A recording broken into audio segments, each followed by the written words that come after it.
executive session. Pop that mother. There you go. Roll call of council members for resuming the meeting. Ms. Davis is absent. Ms. Deeb. Here. Mr. Elms is absent. Ms. Foster. Here. Ms. Harris is absent. Mr. Iannicone. Here. Council President Armington. Here. Council President, you have a quorum. Meeting resumes 7:40 p.m. At this time, ladies and gentlemen, we're going to ask you as the assembly to please observe with us a moment of silence.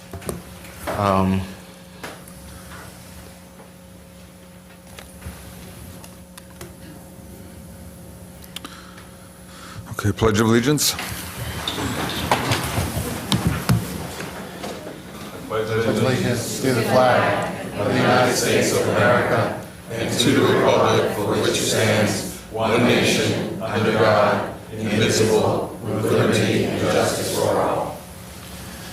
Council President, if I can, just 1 second.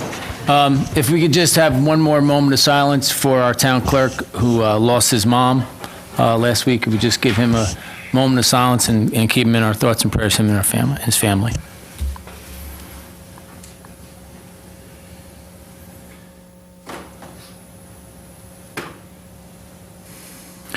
Thank you. Thank you, Council Mayor. President. Council President, is there a motion to suspend the rules to allow the agenda to proceed out of order? I'll make a motion to suspend the rules. Second. It has been moved by Council President Armington, seconded by Council Vice President Foster, to suspend the rules to take items on the agenda out of turn. Any questions on the motion? If none, on the motion to suspend, Ms. Davis. Absent. Ms. Deeb. What exactly are you moving? We're going to take presentations First. first. So item I. Item Okay. I1 and items K1 and K2. And they'll be moved to, They're going After to the be moved consent up in agenda. front of the consent agenda items.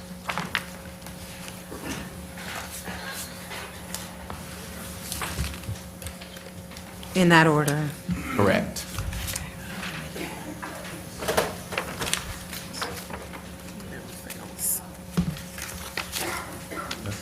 Okay, just to clarify. Your vote? Oh, yes. Okay, thank you. Mr. Elms is absent. Ms. Foster? Yes.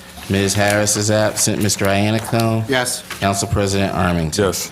Council President, you have 4 yeas, 3 absent, motion carries. At this time,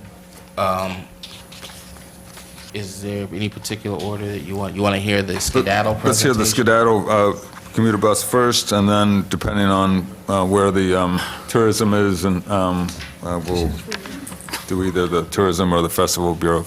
I don't think so. Is there anyone here from Skedaddle that wishes to make a presentation before council?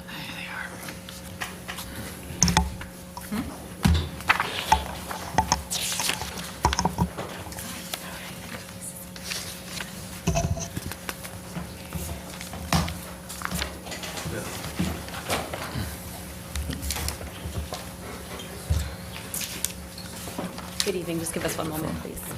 Ladies, may I have your names, please? Sure. My name is Lindsay Doherty. I'm Hayden Brober. May I have your name again, please, young lady? Hayden Brober. Thank you.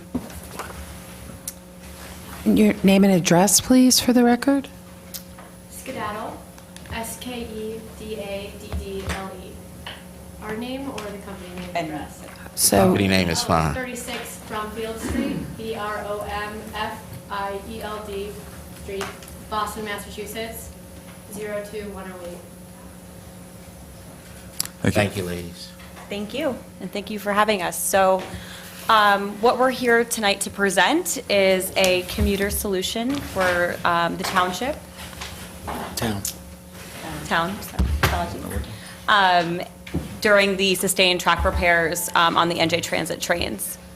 And if there's a tech, is there a tech solution for both screens? Only that one's been working the Okay. last few days. They were both supposed to be working, but That was I was the other night, informed too. today that the middle one wasn't working, but both sides were working.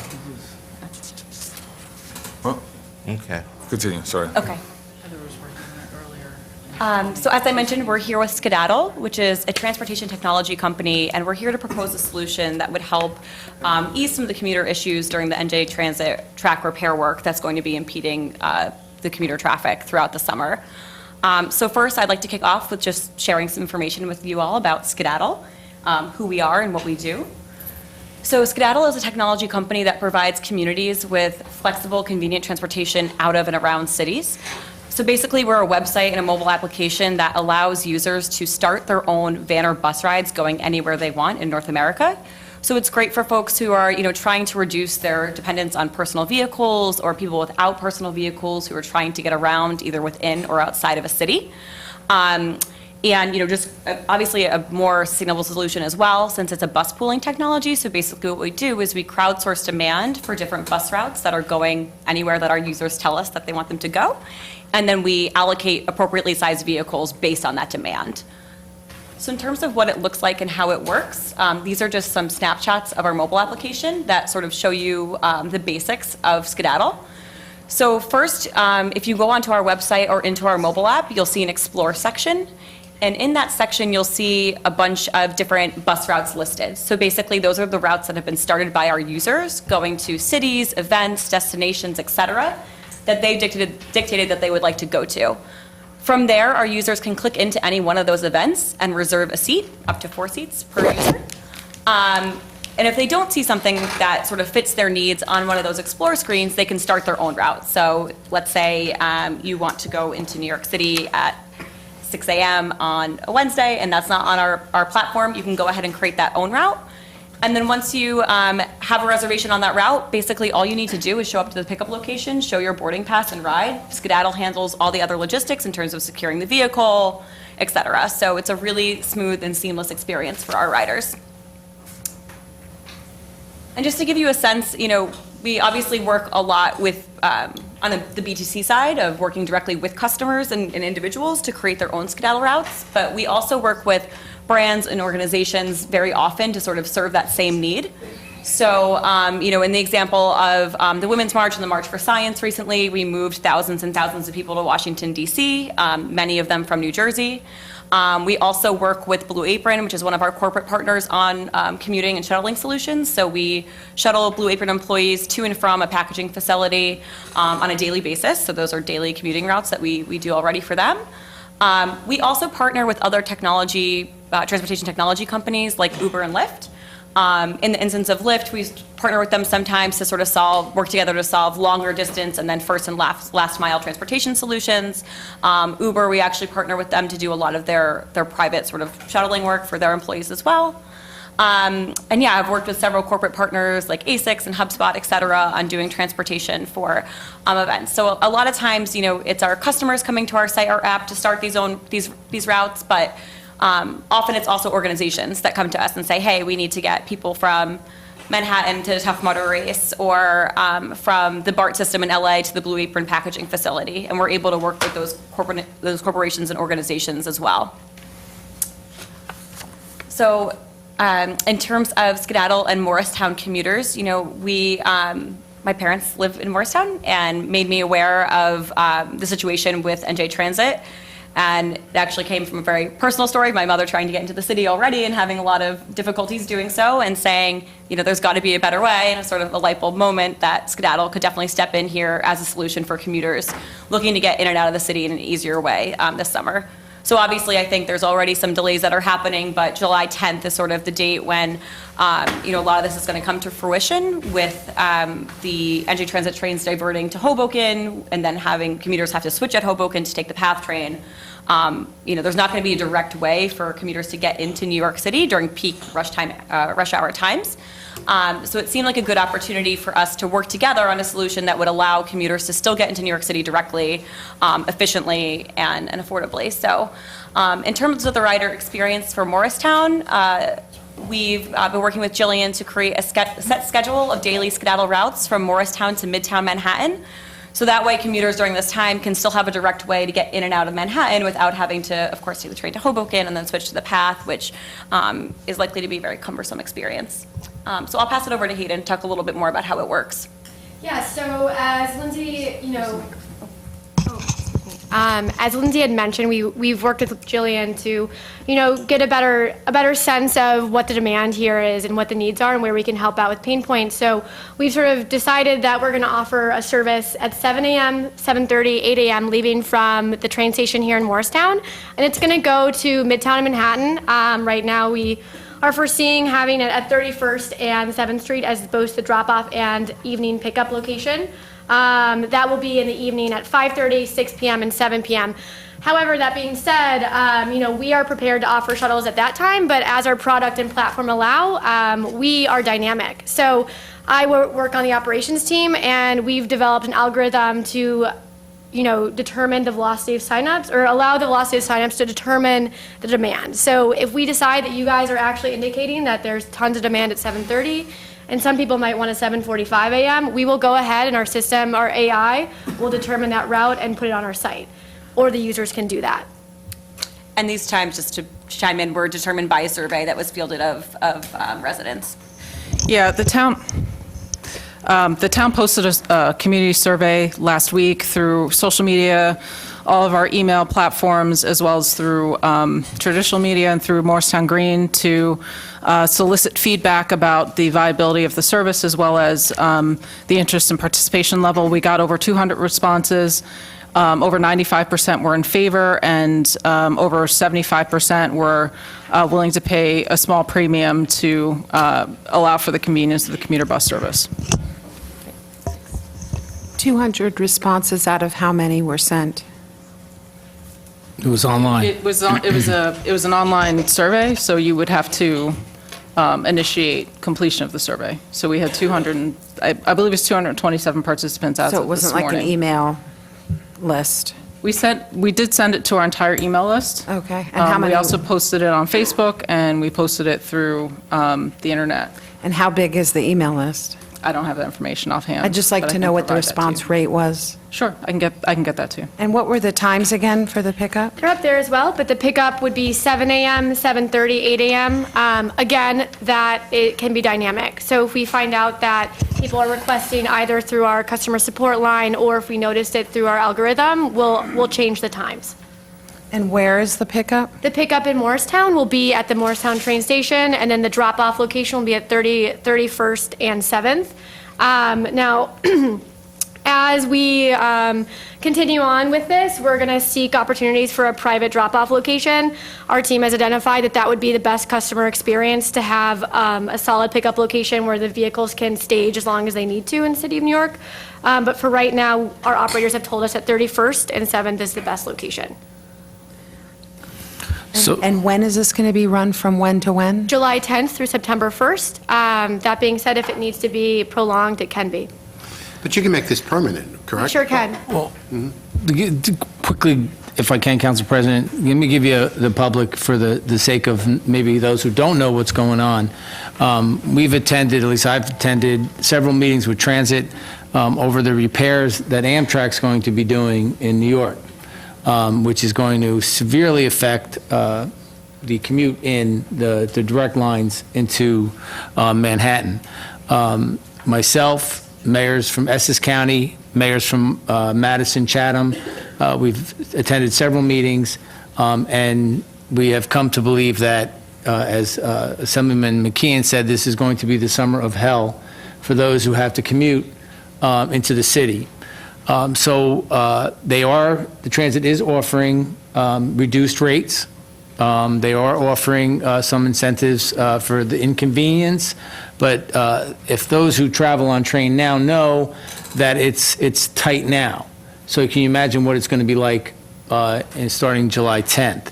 One of the questions that was asked by me was, is September 1st a hard date? Those are in engineering and construction. No, there is no such thing as a hard date. So we're trying to prepare the best experience we can for our riders. Now, yes, you're going to pay a premium, but we think it's a service that we've seen a good response as we put out the initial question, that people will pay the premium to have that ride from here to New York and back. I believe the way you guys operate is free Wi-Fi. Single seat, you get that seat, that's your seat. Correct. And it's steady in and steady out. And because I'm telling you, when they talk about putting 7,000 to 15,000 people on the platform in Hoboken, it's going to be a nightmare. For those who travel, it's hard to really even try to put it into words how much of a cluster. I can only use so many words publicly, but y'all get it. And this is the beginning. The tracks are old. Our train system has not been upgraded for many, many, many years. So this is the beginning of having to deal with these types of things. So hopefully the 10th to the 1st will work. We're very excited to have a company like Skedaddle, who are very technology savvy. I think you are talking to Maplewood too, aren't you? That our riders can have a better experience. And is it worth paying a little more for a little peace of mind, or get a 60% discount, but take an extra 2 to 3 hours to get in and out? Because that will be what will be added to your trip, is about 2 hours. That's an estimate. It could be worse. It could be a little bit better. So we think this is a good route, and it's an opportunity for people who go back and forth to Manhattan to find another alternative.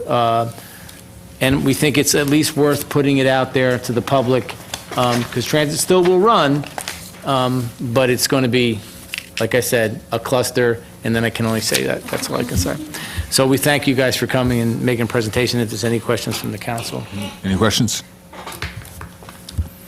What's the premium? So the cost for the ticket will be $17.50 each way. So we can just usually still Now, go through can it. people use 3 days a week, 2 days a week? Absolutely. So if we just scroll up a little bit, so go to the app too. So this is a little snapshot of what our app experience is. So the furthest left screen is our Explore page. So once you're in our app, you'll see the Explore page. You can search Morristown, New Jersey.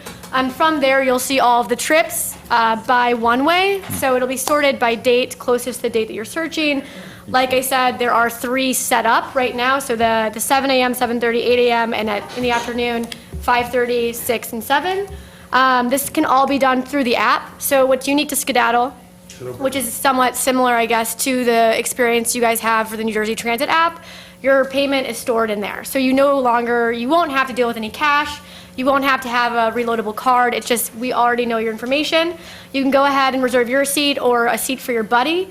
And then it will show you exactly the amount you're going to pay. And if we scroll down, I'll show you our web experience. So we're going to send out 3 various links. So the first one is going to link directly to our site through a URL. You'll be able to see all 240 routes that are set up for the summer. However, if you want a week view, we're going to have it sorted by week view. So you can go ahead and hit bam, bam, bam every day you want it. Or if you just want to look at the daily view, we'll send out that 3rd link as well to make it a better experience for you. If you scroll down a little bit further, it's a very simple reservation process. You just hit the button. It knows your credit card information. Once again, you indicate the number of seats you want. A modal will pop up to confirm all the details, so you won't be surprised. And it's a very simple process. Council members, it is now 7:58, and Councilmember Elms has arrived. Good evening, Councilmember. Good evening. All right, sounds... Wait, I have Go one ahead. question. How many passengers? So we actually fit to size. So the reason why Skedaddle is so useful, especially in crowdsourcing demand, is that we work with our operators through a network, and we're able to basically fit 14 passengers up to 57 passenger coaches.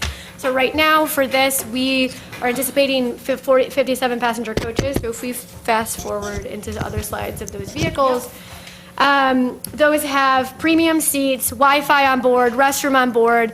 Each day, the vehicle will be professionally cleaned, it's professionally operated and managed. We handle all the details. The advantage of working with Skedaddle is also that we have 24-hour customer service. So if you find out that, oh man, I missed that 7 a.m. bus, but I bought a ticket for that, you can go ahead and call our customer service line and we'll take care of you. If a different route's requested, how quickly can you get that route up? 48 hours. So if you and other people want to join that route, you can join it, put it on our site within 48 hours of the actual departure time. If it reaches enough demand, we'll make it happen. Nice. Wave of the future. So in comparison, the one-way that they're proposing is $17.50. Right now, the one-way on the train is $14.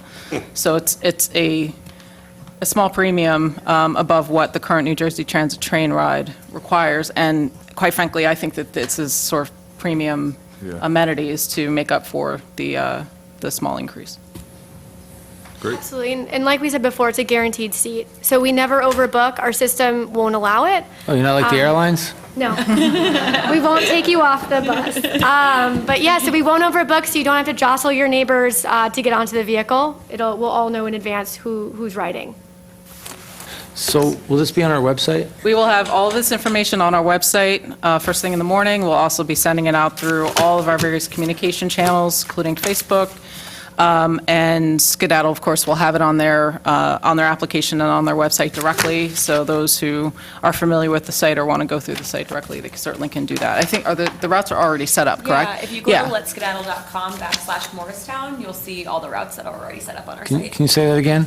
It's Let's Skedaddle, so it's LETSKEDADDLE.com/Morristown. You got that, Kevin? Because everybody will be looking at Morristown Green tomorrow. Sure do, yeah. Here's an example I have of one. them We in my have bag, yeah. nicer Okay. ones. You can have this one right now. That's fine. We can leave them in the back, yeah? Absolutely. Okay, so we already have the cards with the information on it, and we'll leave them in the back for anyone who's interested. Right. Thank you very much. That Thank you. sounds wonderful.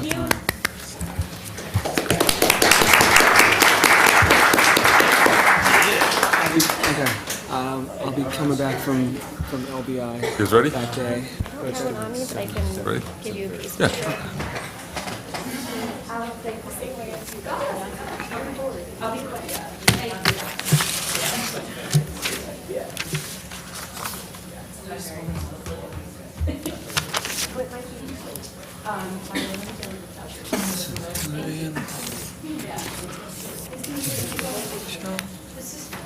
Oh, thank you. Okay. I have great. your phone. 6:30? Later, I can do it later. How long do you think? It'd be an hour? Kevin, what's up with the other side? Everything's gonna be done before they get there, probably. Something happened with these, like now, I Prefer earlier, I think. 'cause I didn't come in today. Thursday's good I for me. texted Robin as late as 4 o'clock. and She said the Thursday? sides Yeah, let's were do it working, then. and they had ordered a part for this one. So I don't know what's going on, 'cause they were in here all day yesterday, working on it, so. You know what they say about the best laid plans. Robin told me as late as 4 o'clock that both sides were working. Only this one wasn't working. Now I'm wondering if I should try this one. Maybe this was the one. That's what I said, turn it on and see.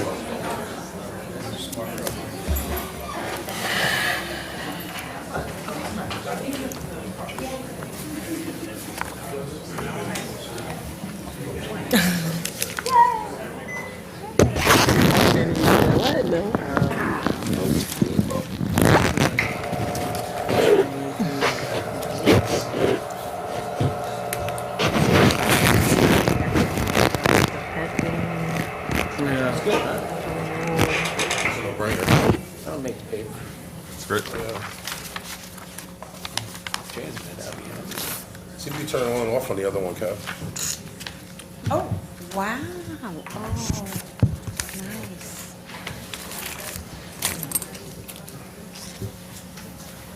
That's a little better. Okay. Now everybody else can watch. Okay, excellent. All right, take it away. Okay, thank you so much. I think most of you know me. I'm Leslie Bensley. I'm the Executive Director of the Morris County Tourism Bureau. I'm in my 20th year, and over those 20 years, I have been here many, many times, but of late, I haven't made a presentation to the council, and it is my pleasure to be here this evening.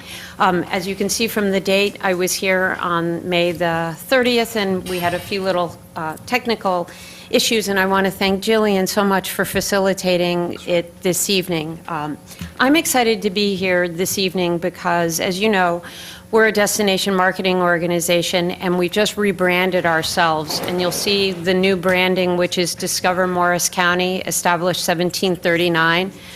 Morristown has always been at the heart of our marketing efforts, and what I'm going to show you is a little bit of our recent campaign over the last 2 years. You know, our job is to tell the destination story. A great deal of that focuses around our history and our culture, and I'm so happy to be here with my friends from the Morristown Festival of Books because they certainly lend to the cultural integrity and excitement that this town has to offer. But you see the spectrum of the organizations that we try and market. We have 225 members, people from all over the world. People love to come in and show us that they're from Denmark or Iceland or Finland or New Zealand.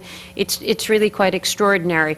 As most of you know, last year we partnered very closely with the town of Morristown in our annual 4th of July celebration. We did fireworks. We had a robust amount of people on the Morristown Green, and throughout that weekend, the park, Morristown National Historical Park last year was celebrating its centennial.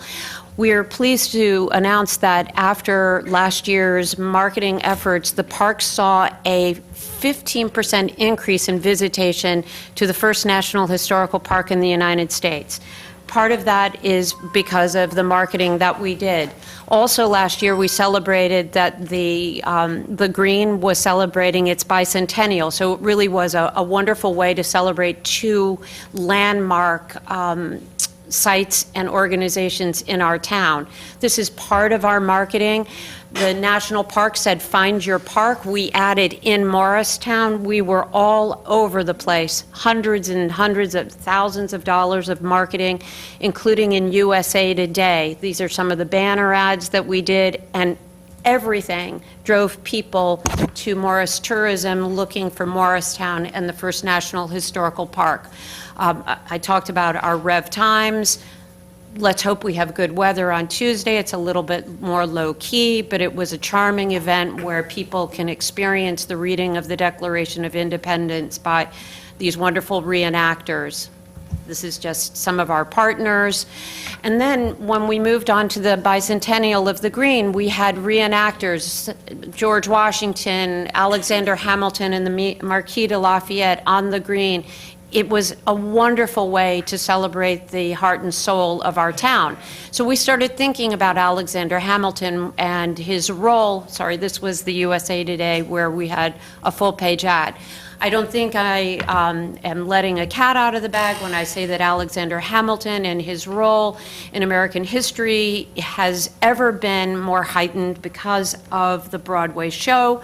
As you'll see, this is Alexander Hamilton and the three Schuyler sisters. Well, one of the Schuyler sisters who plays Eliza Schuyler, who lived at the Schuyler Hamilton house, came to visit Pat Safner, which was so exciting, and this was in the New York Times.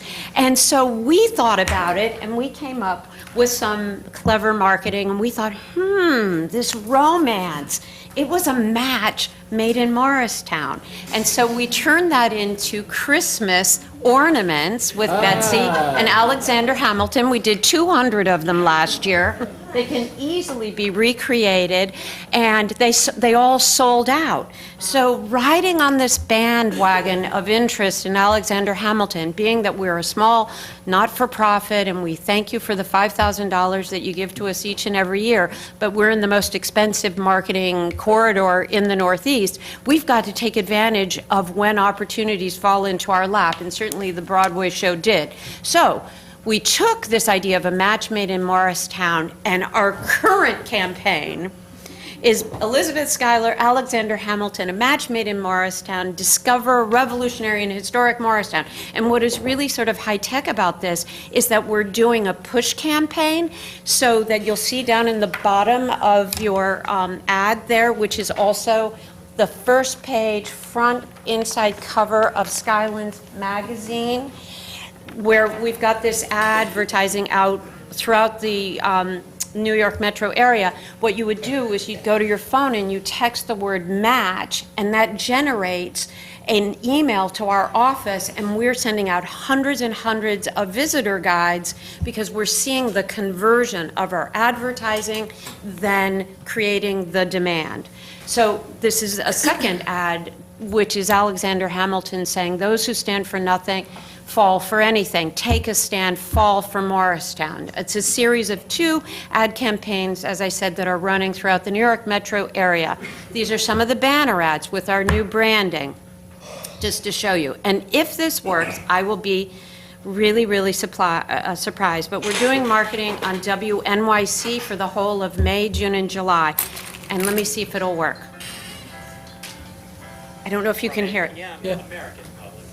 Put it up to the microphone. NYC support comes from Discover Morris County, offering day and weekend getaways that connect visitors to icons of the Hold the microphone down to it. Alexander Hamilton, located 30 miles Okay. west of New York You City. all wanna hear it? Learn more at morristourism.org. All right, we'll do it again.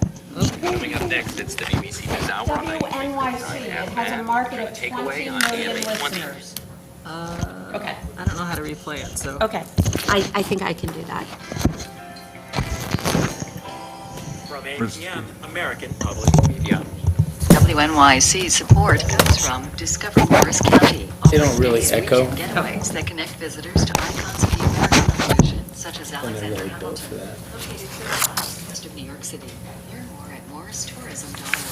Trust me, you'll have to, trust me when I say you have to turn your radio on to 93.3 and you'll hear that there are actually 3 ads that. 3.9. 93.9, thank you. So we're very, very excited about that. And then this is, I will cede the rest of my time to my colleagues because I know you're running late, but this is some of the other marketing that we're doing. And I just wanted you to know what we've been up to, and we thank you for your partnership.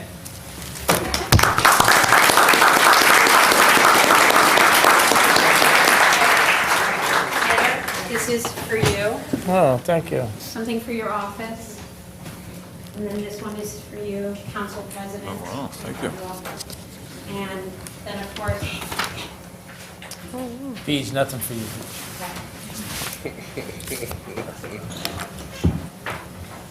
Take yours. MorristownTourism.org. MorrisTourism.org. Okay. All right, the third presentation for the night is the Festival. Festival of Books. Yay! Okay. she's a hard act to follow, people, I tell you. Thank goodness we're friends. Yes. Very good.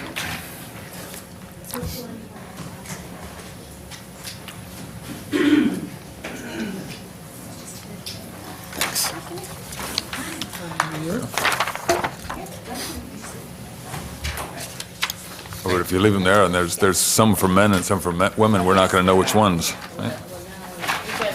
You got it down? All right. Okay. Thank you. How you doing? Good. Ladies, Getting may I have closer your names, please? Alice Lloyd. to moving cross country? Thank you. Okay. Tammy Ross.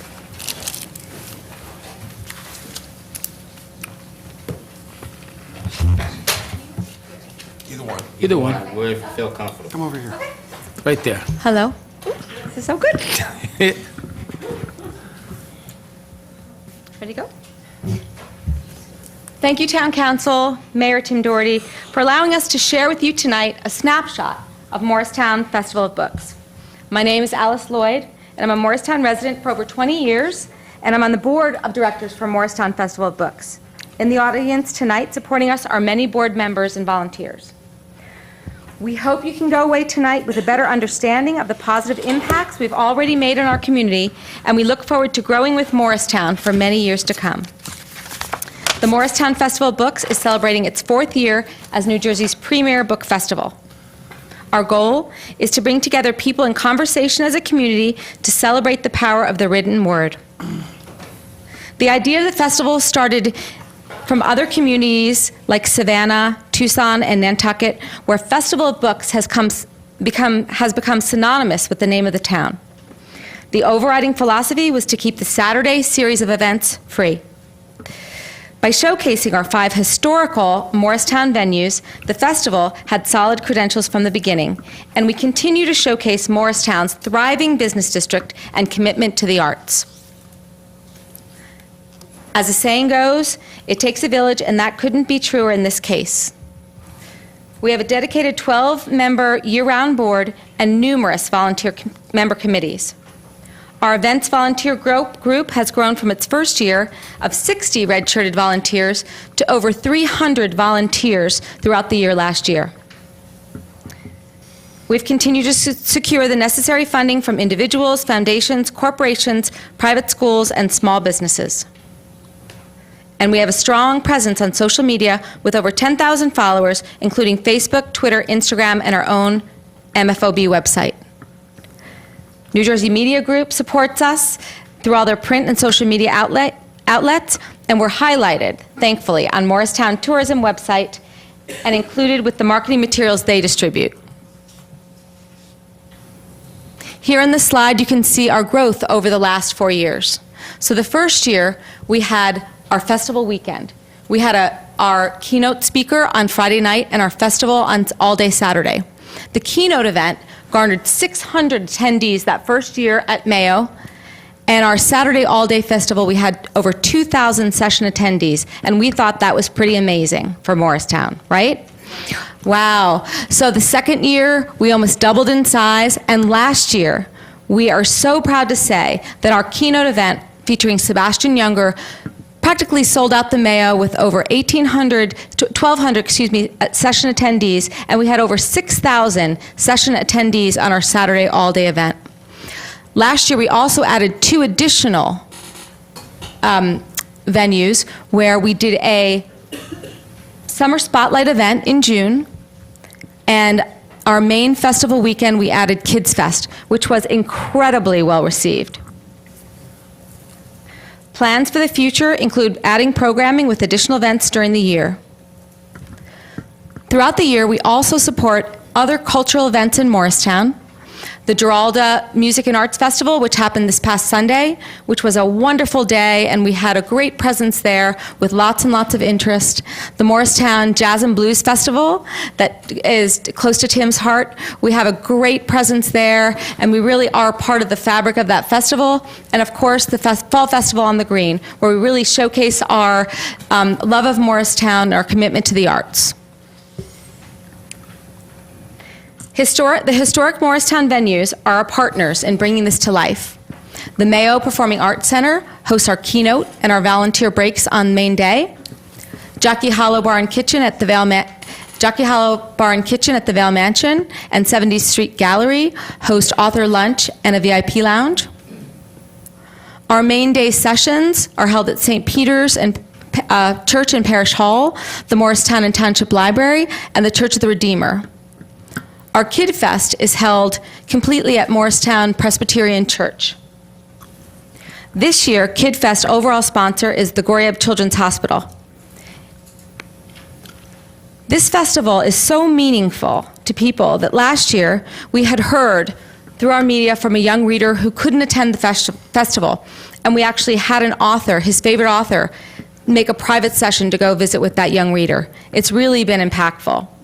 This year, we're so excited to say that our overall Kids Fest sponsor is the Goreb Children's Hospital. In addition to the Kids Fest sessions, several authors will be attending and going to see kids at the hospital that are too ill to attend the event. And we're really excited about that. In 2016, we added a give back to our mission. This year, we're partnering with the Morris Educational Foundation to purchase bilingual books for the Morris School District K through 2 classrooms. Of course, a festival of books couldn't exist without amazing programming. The festival has featured numerous Pulitzer Prize winners, National Book Award winners, and more New York Times bestselling authors than we can count.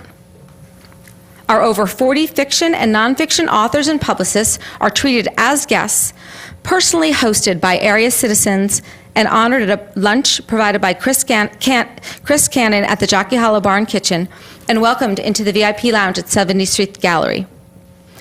Authors love coming to Morristown, many for the first time, and are amazed at the hospitality and overall positive experience they receive. We're always thinking about what's next. As Morristown Festival of Books is currently New Jersey's premier book festival, the pressure is on. Other copycat festivals have begun to arrive on the scene. Maplewood, South Orange, and Montclair hosted their own book festivals this fall that were heavily promoted, monetarily funded, and lauded in print by the respective towns and websites. We're committed to the future and need your support to maintain this status, and we hope we can count on your support. This time isn't nearly enough to really truly share our mission, but we hope you've learned something about the festival and you can join us in this important part of Morristown's future. In closing, we thought it important to share some quotes about what people are saying about Morristown Festival of Books. This growing event is a perfect example how cultural happening, when mixed with a historic downtown, can create a perfect mix of experience and economic generation. Morristown Festival of Books has brought more visibility to Morristown as a destination city in Morristown. Morristown Festival of Books is a critical element in continuing the effort of making Morristown a center of the arts.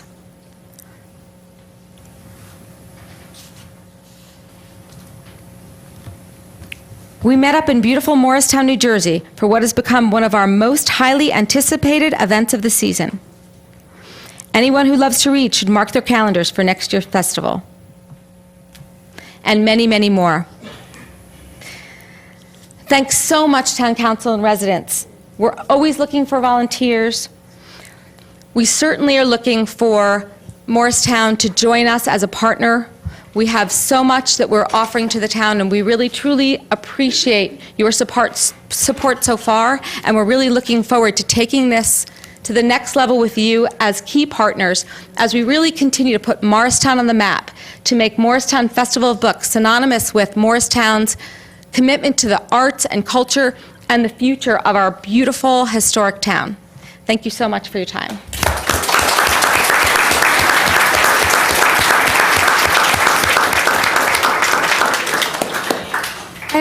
I have a couple of questions. I hope we can ask questions. Okay. First, does the town give you any money? No, not at this time. Okay, because you said thank you for your support. So Well, your support in, we join some of the culture events around town. We are certainly here looking for more support. Okay. Yes. I've been to all three, and I'm looking forward to the Yay, fourth. Allison. So I have a programming idea for you. It's been widely proven that for children to read to dogs, it builds their confidence. And I volunteer with Therapy Dogs International, but there's a host of other groups. I just happen to have been a volunteer with them for over 10 years and have been through 2 therapy dog teams. But I was wondering if you might consider that idea and having like a venue where you could have celebrity authors read, or you could have just regular, normal people like me who volunteer read, and actually the kids read, we listen. It's kind of a play on words, so to speak. Right. But I would be more than willing to introduce you to some people or talk with you if you're interested and you're bored. Absolutely. That sounds fantastic. I just And think we'd it might help you reach more people. Of course. And, reach another demographic. So, absolutely excited you know where to reach me. Yes, we do. Excited to explore that with you, for sure. We all are dog lovers, and, I even have a neat name that you could probably Okay. borrow. It's All called right. Are we Books taking and notes? Woofs. Books and Woofs, okay. But you'd have to Our check marketing with team the Seeing is Eye to here. see if you could use that. Okay, yeah, that sounds great. Yeah, any other And if questions? you do get like, like say thousands of people come, maybe work out a deal with like Help the Seeing Eye or, I don't know, just an idea. No, We could talk. absolutely. Absolutely. Lots of likes on that. Any other Yeah, questions? get a commission? No, I Board? didn't say that. Kidding, just kidding. I didn't say that. Nope, thank you very Okay. much. That's wonderful. Okay, thank you. Thank you, Alice.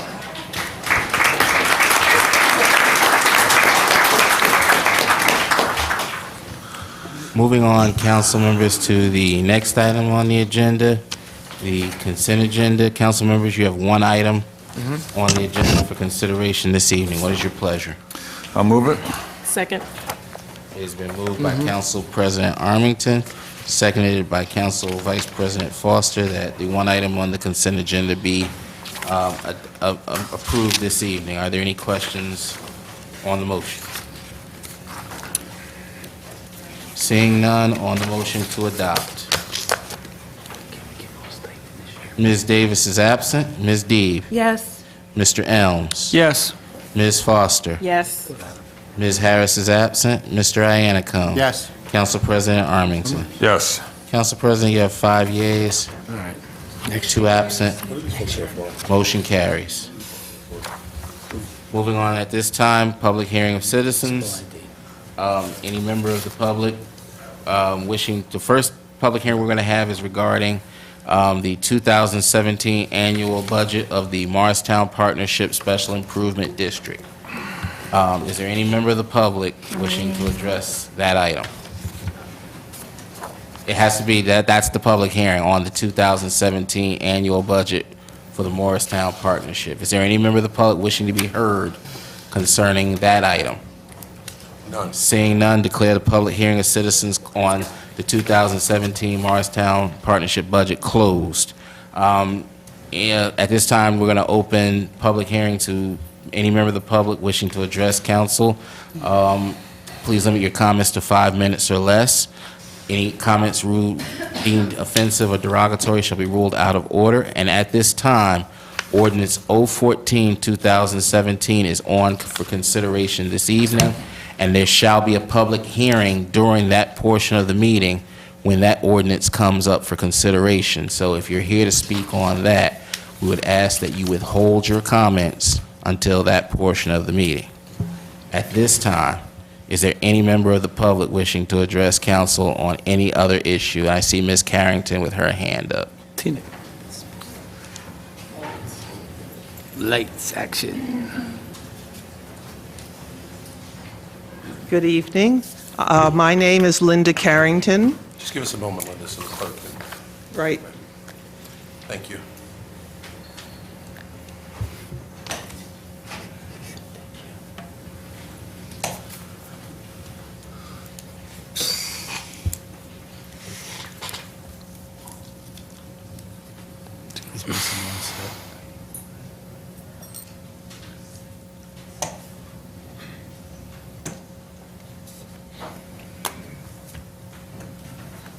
Ms. Carrington is not to hold up your speaking. You please can go ahead and speak. Thank you. All right. I'm Linda Carrington. I live at 49 McCulloch Avenue in Morristown. I'm also a member of the zoning board, but that's not why I'm here. I'm here tonight to talk to you about bamboo.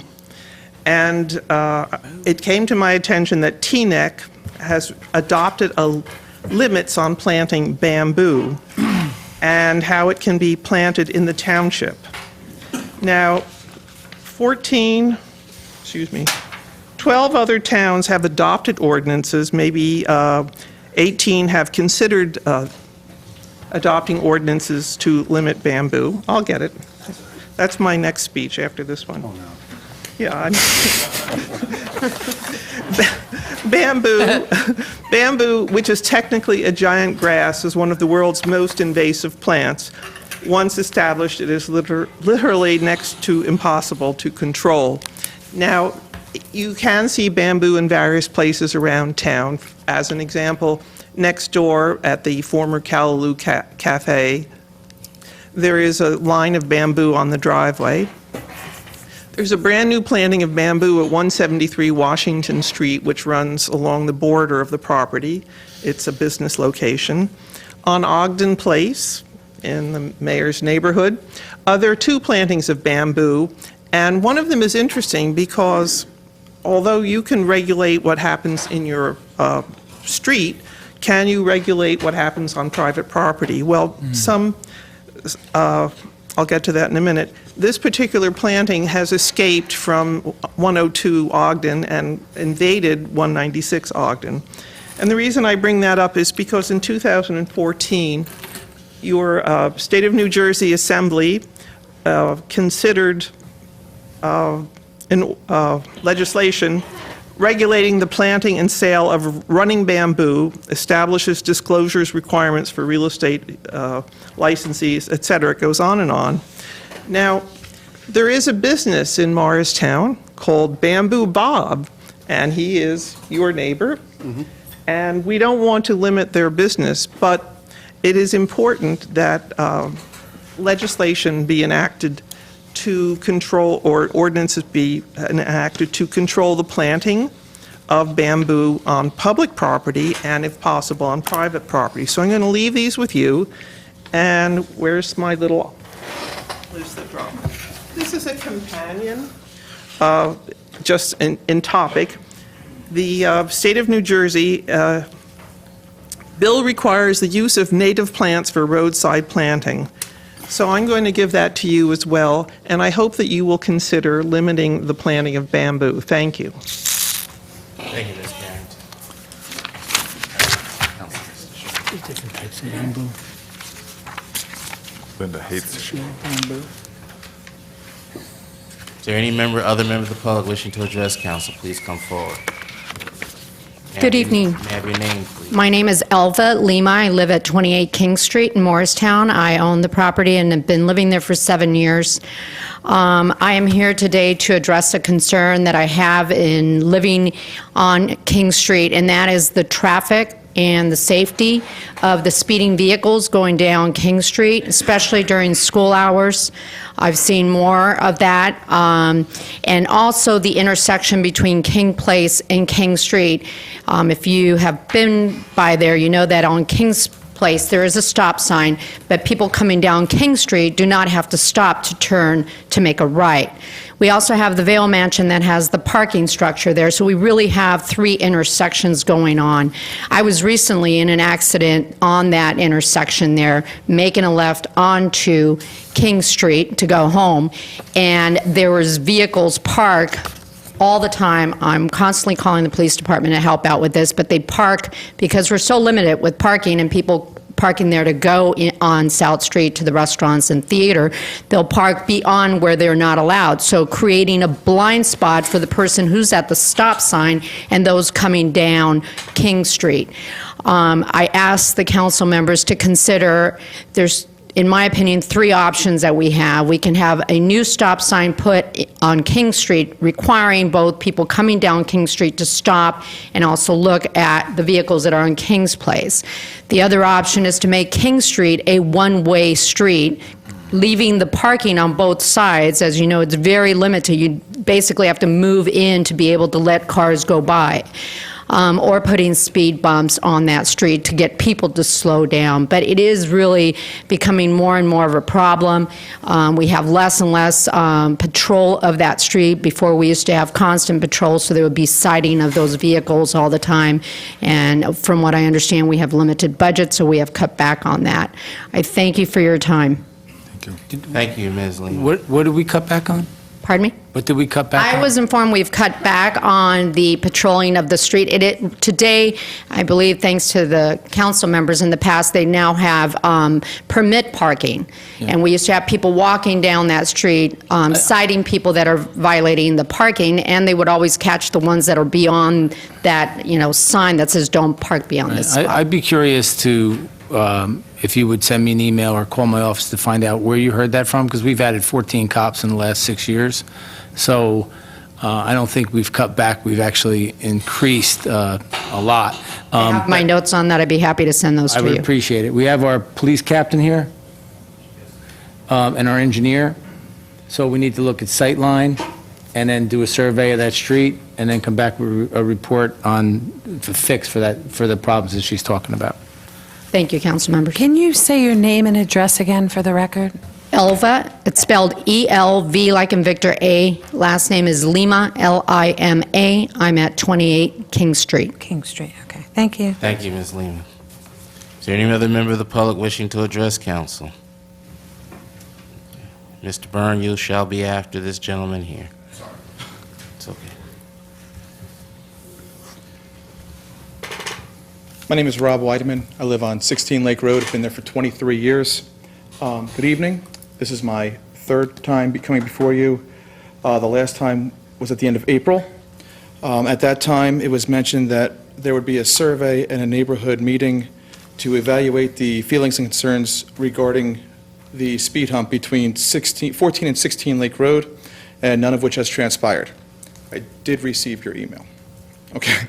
I want to add to my previous concerns regarding the noise pollution added to the neighborhood due to the aforementioned speed hump.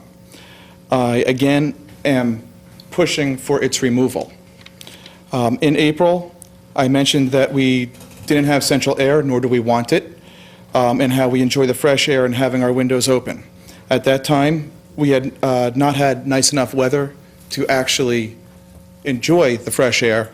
Now that we do, we have a lot more noise coming in from the speed humps, or the speed hump, I'm sorry. I also did not mention that several years ago, we had spent about $18,000 to put in a patio in our backyard, which now is not as enjoyable as it used to be due to the amount of scraping, loud music from slowing down. We get to hear everybody's, kickers bumping in, and the truck banging, and the debris falling off of recycle trucks.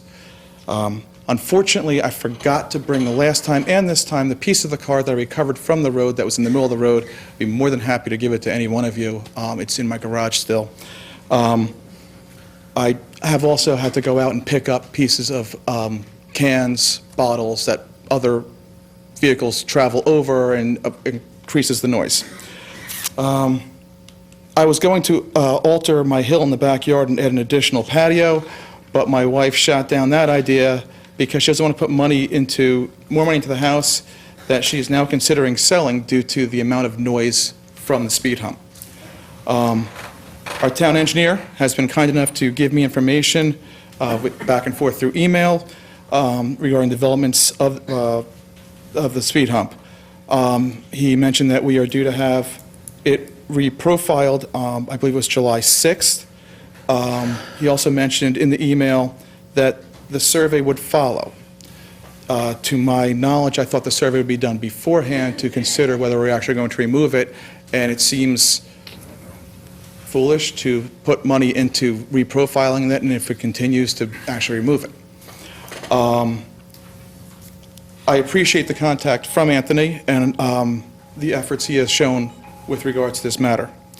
I've had conversation with several neighbors, and there is the residents at 14. They also put in a patio previously, and they can't enjoy it like we have. They put a lot of time, money into it. They also can no longer watch TV in their front room because of the amount of noise, and they've also said that some of these vehicles going over, they stop and like, what happened out there? Like, maybe was there an accident or something because of the amount of noise. Another resident who is on Walker mentioned how loud it was when she's sitting on her deck, and how it's distracting as well.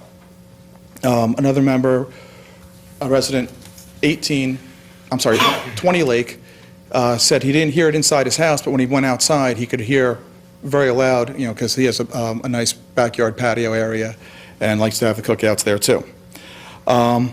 6 traffic calming measures were implemented in about 1/10 of a mile area.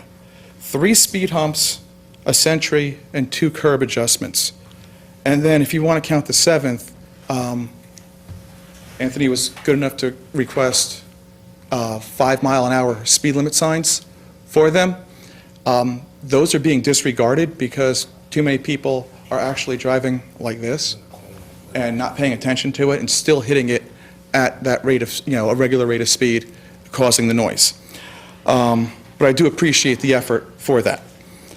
The traffic study that was done, that was mentioned, where it brought it down to acceptable levels of 25 miles an hour, was done at 54 Lake, which is where the 2 speed humps are further down the road. And I would disagree with anybody who said that the speed hump in front of my house actually affects that area, because you're slowing down to go over those 2 speed humps, and the one up by me is not part of that. I'd be more than happy with replacing that speed hump with a sentry. Mr. Wiedemann, you have 1 minute remaining. I'd be fine with that, thank you. And I think that it should be, instead of adjusted now and then meeting first to save money, unless there's money to be had for that. I think that, I would strongly recommend removing that, because it's a definite inconvenience and detriment to the quality of life for myself and other neighbors in that area. Thank you. Thank you, Mr. Wiedemann. Any other? Mr. Byrne, please come forward.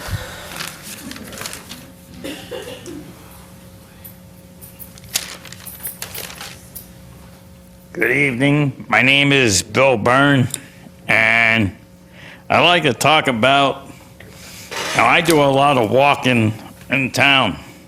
And there's this light on Elm Street, and this traffic light. And it's funny because we say that when the light's flashing, don't walk.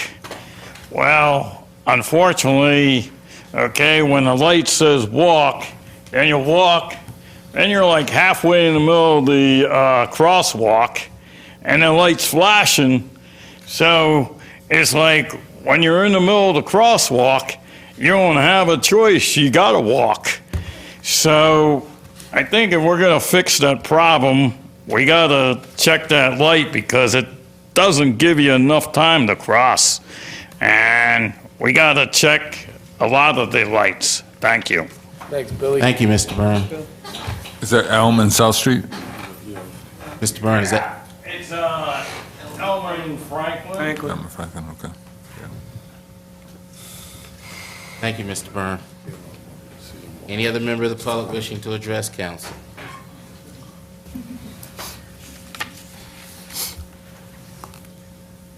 Hello, my name is Carlos Sotelo, and I live at 8-09 Flagler Street. This is regarding skedazzle, or is that how you? Skedaddle. I just want to know, and I believe that I heard that you guys were really in touch with them in regards to the survey that was carried out. I want to know in how many languages the survey was carried out, and if there was any efforts to get the Spanish-speaking community to come out and participate in the survey. And if so, if there is any record of that. Can you give your name and address again? I'm sorry, you said it so fast. Carlos Sotelo, Sotelo, and I live at 8-09 Flagler Street. Thank you. Thank you. Thank you, Mr. Sotelo. Any other member of the public wishing to address council?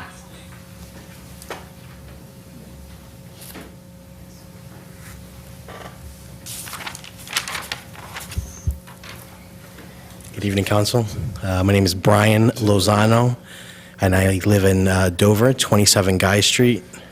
However, I work here in Morristown, and I just want to encourage the Council on the municipal ID ordinance, and I think that it'll help plenty of members in our community, including seniors and youth and just people who don't have access to IDs. And thank you. Thank you, Mr. Lozano. To address the gentleman that asked the question about skedaddle, the survey was put together very quickly, and it was intended to give us a quick snapshot. Unfortunately, it was not done in multiple languages because of the short turnaround period.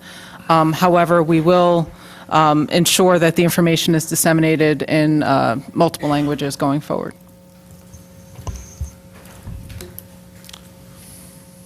Any other member of the public wishing to address council?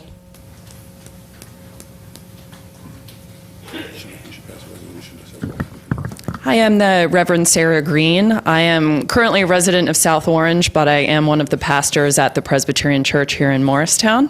And I just also wanted to voice my support for the Municipal ID program and to thank you for considering that and hopefully acting on that today for the same reasons that Brian just shared.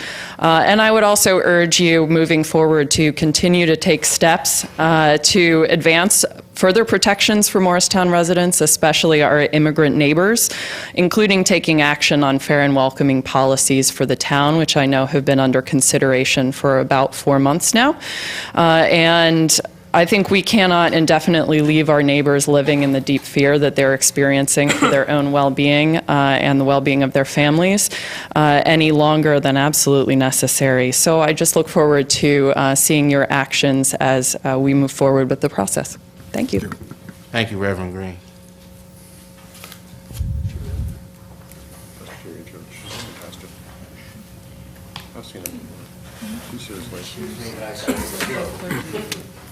Yeah.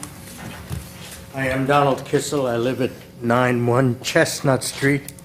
I've lived in town for more than 50 years, my wife and I. Yes, Morristown is a very, very diverse community with lots of different ethnic types, many of whom are illegal and many of whom are legal residents. A municipal ID with a photo ID that cannot be obtained from the state, but can be obtained from a municipality once you guys vote on it, would be very valuable for all residents. Young people who do not have driver's licenses yet, and it's not only an immigrant's issue. We are a very diverse community with lots and lots of senior citizens who have difficulty sometimes getting about, and it would be very helpful to the police to be able, for a person to be able to show an ID card with your picture on it and say you are a resident of Morristown. Irrespective of whether you are illegal, legal, it is not an immigrant's rights issue.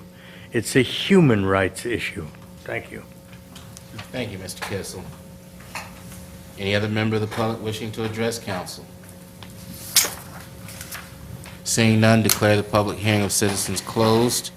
Comments by members of council in response to items raised at the public hearing. Any? Seeing none, we're going to move on then. Wait a second. Regarding Ms. Carrington's comments about the bamboo and the invasive species, would it be possible to get the model ordinances from the 12 other towns that passed?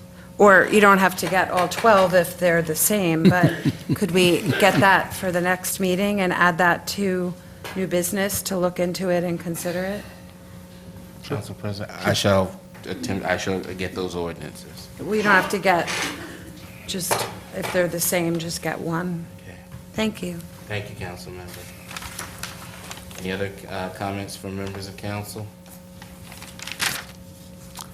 Okay, moving on, mayor's proclamations and presentations. Do you have any? I'm going to just make a comment on the, Carlos's comment on the bilingual language for the public document.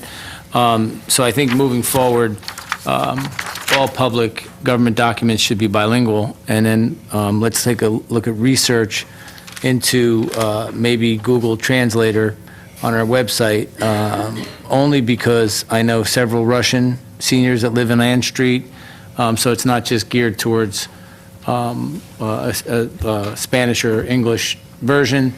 So let's do a little research on that, but all public documents like this should be bilingual, at least to start. So if we can get that drafted, we can move forward with that so this issue doesn't come up.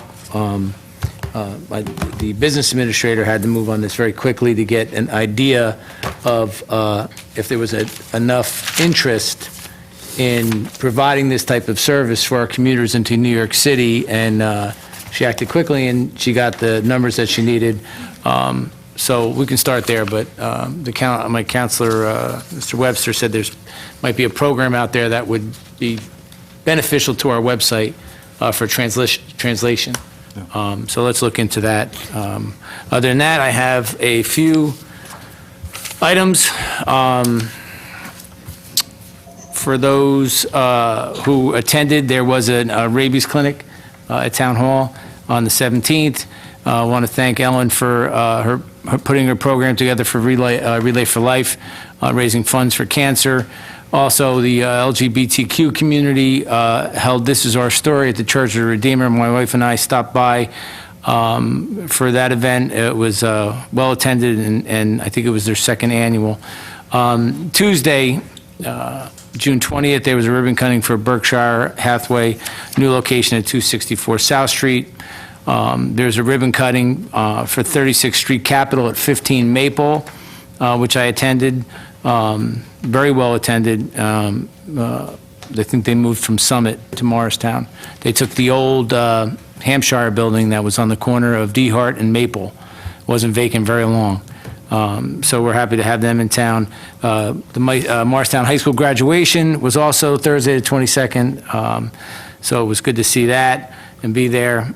Friday night, the junior matrons of Morristown held their 58th anniversary graduation ball and cotillion at the Birchwood Manor in Whippany. I was not there in attendance. Again, I'd like to extend our deepest sympathy to our town clerk as we went to pay our respects to him and his family. And we'll continue to keep you and your family in our prayers and thoughts. On Saturday, June 24th, there was a grand opening. This will be interesting to see the reaction from the public on this.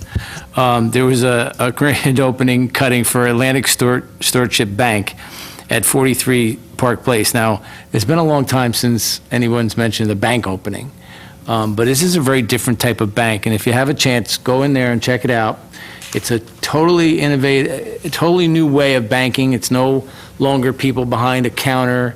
It's totally interactive. It's very interesting. They also give back to the community. They had a check for the ambulance squad for $1,000, and they had a check for the Interfaith Food Pantry for $1,000. So they give a portion of their profits to entities for our community. So it's a very interesting group of people, and I think you should go pay them a visit. On the 29th, Thursday, mark your calendars, 5 to 9, meet me in Morristown. Everybody looks forward to those nights. It's a great event in our downtown. Another great event is the 125th anniversary, 125th, of J.C. Reese. That's the eyeglass. J.C. Reese, for those who like glasses, these are J.C. Reese. I think that's pretty amazing that a business is in Morristown for 125 years. And it's going to be an opening there from 10 a.m. to 8 p.m., so stop by and congratulate them. 4th of July, you heard the event that's going to be at the Green, the reading of the Declaration of Independence. We'll get that last, okay? And I've asked the council president to stand in for me on the 4th. I will not be in town. I do have an opportunity. I don't get too much time away. I'm going to take that couple of days away with my wife. So we will miss you on the 4th of July, but we will be celebrating in another historic place in Plattsburgh, New York. For those who are history buffs, it's an amazing, a lot of history in Plattsburgh and the surrounding area. On July 8th, mark your calendar, July 8th, noon to 5 is the 24th annual George Granby Day at George Granby Memorial Park. For those who can make that out to that event on Abbott Avenue at Granby Park, he was an amazing person who started an organization to help people who were addicted to heroin, and it's in memory of him. And the new beginnings of the organization that he started so many years ago. I knew him personally, and it's one of the reasons why it's so dear to me that we changed that name of that park from Abbott Avenue to Granby Memorial Park. Tuesday, July 11th, I'm sorry to the PBA that I missed their last Cops and Rodders. It's a great event. It's a car event that's up and down South Street around the green. It's a lot of fun. Bring your kids, bring your family. You really see some really cool muscle cars from days gone by, at least my era anyway. And I'd also like to congratulate, let's see if I get this, Megan Silverson, Morristown High School, class of 2015. She was selected to All-American lacrosse player in her sophomore season at the University of Louisville. So we shout out to her and her family. That's an amazing thing. And Mr. Webster's daughter also is a star at Louisville in lacrosse, and she is recovering, I believe, right? Yes. She's recovering from an injury. So he's very well versed on what goes on in the University of Louisville. And congratulations to the Silverstein family. I think that's enough air out of me. Thank you. Thank you, Mayor. Council liaison reports. Parking Authority met on June 20th. Actually, not much to report. Revenue is up $305,000 from last year at this time. And again, as we know from the recent bond offering, very stable organization. And we did discuss, as with our plans to meet with them, and they're anxious, and they will be bringing their plans for Lot 10 soon, conceptual plans to us, which we'll look at in context of the Morris Avenue Spring Street corridor. Great. Thanks, Bob. Thank you, Council. Terrific. Any other council liaison reports? Morristown Partnership met on June 14th. As the mayor mentioned a few moments ago, this Thursday is Meet Me in Morristown, which is a great event. I think weather looks nice, and if you are around, you should definitely come out and enjoy it. And also Saturday's Farmers Market is in full swing. Yay. Thank you, Councilman. All right. Seeing no other reports, calendar events. Council members, I did try to provide you with some upcoming events that are remaining in the month of June. At this time, do you have some other items that you wish to share with your colleagues? It's really going to affect a lot of people. Seeing none, let's move on to the regular business items for the evening. Ordinances for introduction. Council members, you have one ordinance for introduction this evening. Ordinance of the Town of Morristown, Ordinance 019-2017, ordinance of the Town of Morristown and the County of Morris, State of New Jersey, creating the Town of Morristown Identification Card Program. Council members, what is your pleasure? I'll move it. Second. It has been moved by Council President Armington, seconded by Council Vice President Foster, and did Council Member Iannacoum second as well? Yes. Yes. Okay. Are there any questions of council members on the motion? If none, on the motion to introduce on first reading. Ms. Davis is absent. Ms. Deeb. Yes. Mr. Elms. Yes. Ms. Foster. Yes. Ms. Harris is absent. Mr. Iannacoum. Yes. Council President Armington. Yes. Council President, you have 5 yeas, 2 absent. Motion carries. Ladies and gentlemen, the public hearing for ordinance 019-2017 shall be the meeting of Tuesday, July 11th, 2017, beginning at 7:30 p.m. At this time, council members, we're going to move on. Ordinances for adoption. You have 3 on the agenda this evening for consideration for adoption. Ordinance 014-2017, an ordinance amending and supplementing Chapter 5 Animal Control. I'll make a motion to adopt. It's been moved by Council President Armington, seconded by Council Vice President Foster, that ordinance 014-2017 be adopted this evening on second reading by title only. Ladies and gentlemen, at this time. Hold on a second. I'd like to have some discussion among council And then we'll open it up to the public, and then basically the public can see in the direction which the council appears to be going, and perhaps they can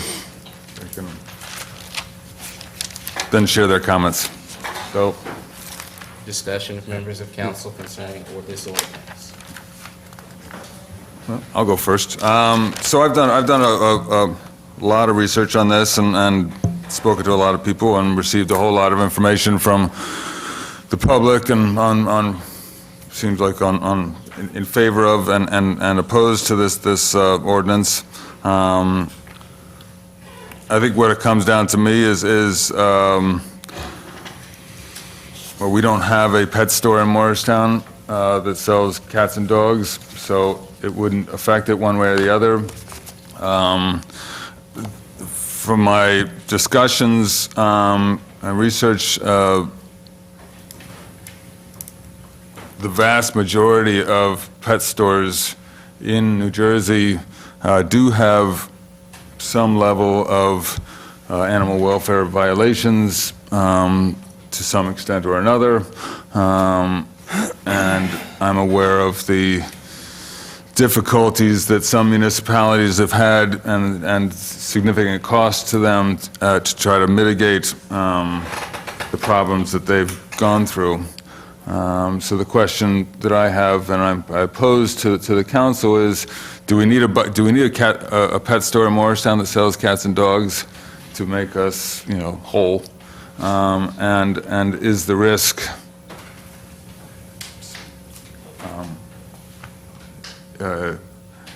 appropriate? So, any other questions, comments? Yeah, I'd like to thank some of the groups that have spoken to us, that have taken their time. I think that we've listened to both sides, and the council has done a lot of due diligence. It's certainly a huge animal welfare issue, and I think the intent of the ordinance is not to solve every problem with animal welfare in one law. I've read the ordinance 4 times. I talked with hobby breeders, I've talked with rescue people, I've talked with pet store owners, and I've listened intently to the deliberations that we've had. I definitely think that this ordinance is, while written, might not be the best written ordinance. There's some loose definitions here. For example, the first whereas clause defines commercial breeding facilities, defines puppy mills and kitten mills as puppies and kittens sold at pet shops come from commercial breeding facilities where the health and welfare of the animals are not adequately provided for. That's a very loose definition. I can clearly see both sides and why there has been some concern. The second whereas clause refers to an endemic to puppy and kitten mills, and it refers to inbreeding. Now, I'm not a breeder. I did talk with 2 hobby breeders, meaning small breeders, not commercial breeders, but breeding is a science, and so I really can't talk to that science. I'm not a breeder, so the use of the language there concerns me. In the 6th whereas statement, where we refer to the fact that more than 20,000 dogs and cats are euthanized in New Jersey, that statistic is questionable. So I have a few concerns about some of the language here. Having said that, the good news is that in the second to last whereas clause, the intent of the ordinance is not to limit a consumer's ability. A consumer can still go to a hobby breeder and get a pet dog, and there are no current pet stores in Morristown. However, the concern overarching here is that we have a pet store closing that's been operational for, I think, 47 years, so there is an opportunity and a trigger point for a pet store to open in Morristown. So again, the intent of the ordinance, I think, was to be proactive and preventive.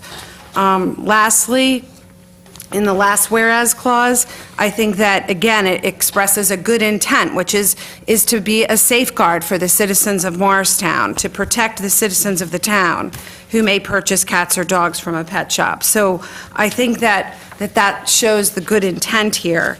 Having said that, I think some of the definitions here need to be reworded if we really want to have a model ordinance here and be a model for the animal welfare and the animal rights community.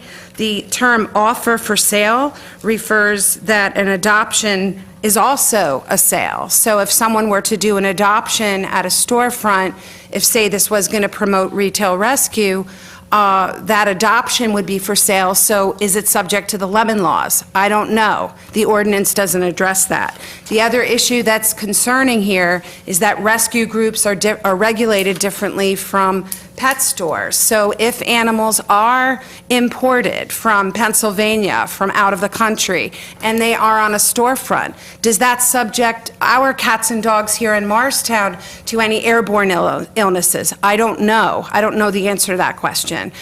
We have the Seeing Eye that works our streets every day. If there is an adoption day in front of the pet store, would that pose a risk to dog owners in town or to working dogs? I don't know. But I do want to thank all the groups that came out. I'd like to hear from the ASPCA on this. I'd like the town to set up a task force and to look at this issue more carefully. This is a big issue. It's not going to be solved overnight. It's euthanasia and overpopulation are big issues. And while I think it's noble for us to want to ban puppy mills and want to do the right thing, I always agree that the more diligence that we can do on any issue, the better off we are. So I'd be willing to refine the language, work with the town attorney. I know that this language is also being questioned by other municipalities. I'd like to work on it some more, if that pleases the council, set up a committee and really study it so that we have a model ordinance. Are you proposing to table it again, or what would you, what's your pleasure? I would like to refine the language more, or if not, I can go through with my pen and cross out some of the definitions and delete some of the whereas clauses, if that pleases the council and the attorney. The second whereas clause and the sixth whereas clause that refers to the pet overpopulation in New Jersey, I don't know if I can support that at this time. There's a motion on the floor. What would have to be done? Motion to adopt, actually, what would have to be done? Well, we still haven't had public hearing. Right. Okay. Can I with? There can be amendments, friendly amendments made, but those would be, they're whereas clauses, so they're not substantive changes to the ordinance. So they can be made, but it's up to the council on whether you want to talk about amendments, do you want to have a public hearing, do you want to table it? I'd like to hear if there are people that came out today, if that's all right. I just, with regards to the overpopulation, there is a piece of the equation here that's very concerning. My inclination is if the council is not ready to, or if the council is interested in making amendments to the ordinance, then I wouldn't want the public to go through the process of providing comments and then to come back in a month and look at the new ordinance and then provide comments again, and then and then for another public hearing and provide the comments again. We've heard from the public, I think, 3 or 4 times now, and they're generally the same comments from everyone. So I'm going to defer to you on this. If you are in favor of making changes to the ordinance, then I would. Are you withdrawing I your would motion? be inclined to withdraw my motion to adopt and table the ordinance pending council Changes? changes. Are you withdrawing your second? With that being said, the motion to adopt has been withdrawn. Council President, are you making the motion now to table? Yes. Okay. It has been moved. Is there a second? Second. It's been moved by Council President Armington, seconded by Council Vice President Foster, that ordinance 014-2007 be now tabled. There's no discussion on that motion. On the motion to table, Ms. Davis is absent. Ms. Deeb? Yes. Mr. Elms? Yes. Ms. Foster? Yes. Ms. Harris is absent. Mr. Iannicone? Yes. Council President Armington? Yes. Council President, you have 5 yeas, 2 absent. That motion carries. Is there a particular date that you want to, or you just want to leave it open-ended? Do you want to, what I will pledge to do is give you my suggested changes by the end of the week. We'll actually and- work with the administration The to. attorney. Okay, very good.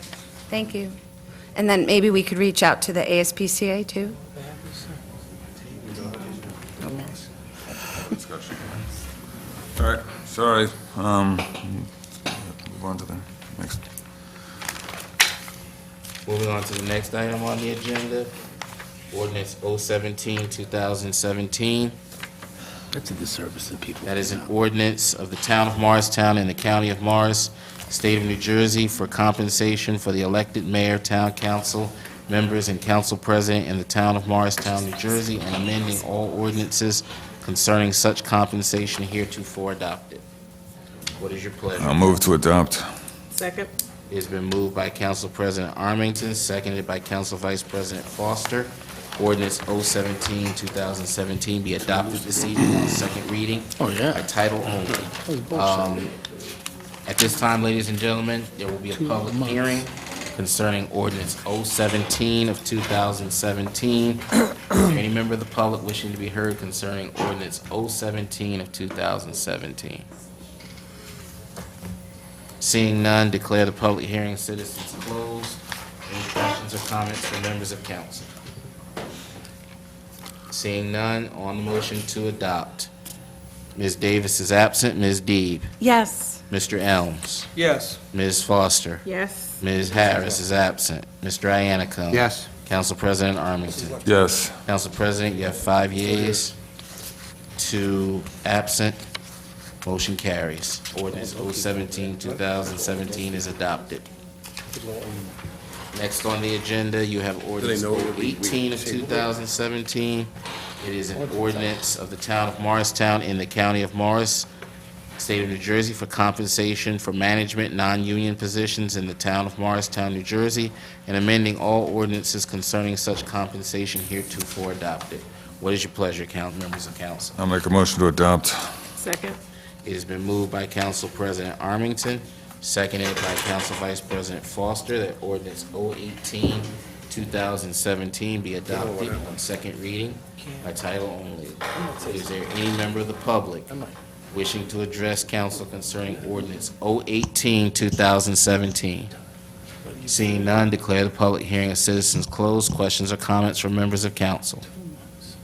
If none, on the motion to adopt, Ms. Davis is absent. Ms. Deeb? Yes. Mr. Elms? Yes. Ms. Foster? Yes. Ms. Harris is absent. Mr. Iannicone? Yes. Council President Armington? Yes. Council President, you have 5 yeas, 2 absent. Motion carries. Ordinance 018, 2017 is hereby adopted. Moving on to the resolutions for the, for adoption this evening. Council members, you have several. I am going to personally request that Resolution R89, 2017 be removed for separate vote because there has to be a public hearing. But however, before we get to, well, actually, I deviated. Before we get to that, Mr. Webster, do you wish to have something done prior to consideration of the resolutions? Yeah, I'd like to have R90 through R105, I'm sorry, 106, considered as a consent agenda. And I know that Mr. Williams is here from the Iron Bar, who has a statement with respect to resolution number 105. So I was going to... R90 through R105? R106. 106. You want to have them moved en masse? Yes. So I wanted to ask Mr. Williams to come up and address the council with respect to his objections to Resolution 105 concerning retail license 142433029-015. Well, Do we What need I'd to like need to a do is motion actually, to- I'd like to actually pull 92, 2017, please. So 89 is being pulled and 92, Councilman Iannaco? Yeah, 92, please. And I'd actually like to pull 91 and 96, please. 91 and 96. Thank you. All right, so I'll make a motion to approve en masse. Let's let Mr. Williams go first, Council President, and then we'll go to the consent agenda, then we'll come back and address everything individually. Thank you. Mr. Williams, good evening. Thank you. Good evening, Council President, members of the board, those in attendance behind me. Robert C. Williams appearing on behalf of the Iron Bar. I'd like to address the special conditions which are proposed in Resolution 105-217. More Mr. Williams, I'm particularly, sorry, where's your office located, please? 622 Eagle Rock Avenue, West Orange, New Jersey. Thank you, sir. I'm sorry, you have as much time as you haven't been faulted any time. Just by way of a brief history, the Iron Bar opened May 2012. The section known as Revolution opened October of 2016. Since 2012 through today, the Iron Bar LLC, which trades as Iron Bar and Revolution, has never had an ABC violation. There has never been a recommendation by any of your municipal departments that the activities at the Iron Bar or Revolution should close earlier than your 2 a.m. closing period. However, when the license was transferred or expanded in 2014, you put on a special condition that we've appealed now 3 times. We appealed this special condition when you put it on at the transfer, which limited our hours to 11 o'clock Monday through Sunday through Thursday, and 11:30 Friday and Saturday. At the renewal for 2015-16, you again imposed that condition. We appealed it, and in 2016, 2017, you imposed it again, and we appealed it. Each and every appeal has been stayed by the director of the ABC. So the conditions have been approved by your municipal body. They have never been enforced. We've operated since October of 16 with normal hours at the Revolution section. There have been absolutely no problems. We had a recent hearing before the the Office of Administrative Law in April 17th and April 18th, which these particular hours of limitation were addressed. Unfortunately, the way the system works, we don't have a decision on those 2 days of testimony. However, at that hearing, your chief of police testified that he could think of no reason why the Revolution section of the premises should have to close at 11 and 11:30. The exact question, which is taken from the transcript, and I have copies for everybody if you'd like to read it, says, and I questioned him, can you think of any reason why the Revolution section of the licensed premises should have to close at 11 or 11:30? No. The chief law enforcement officer of your community can give no reason why we would have to close. Nobody in your municipal government has requested that we close.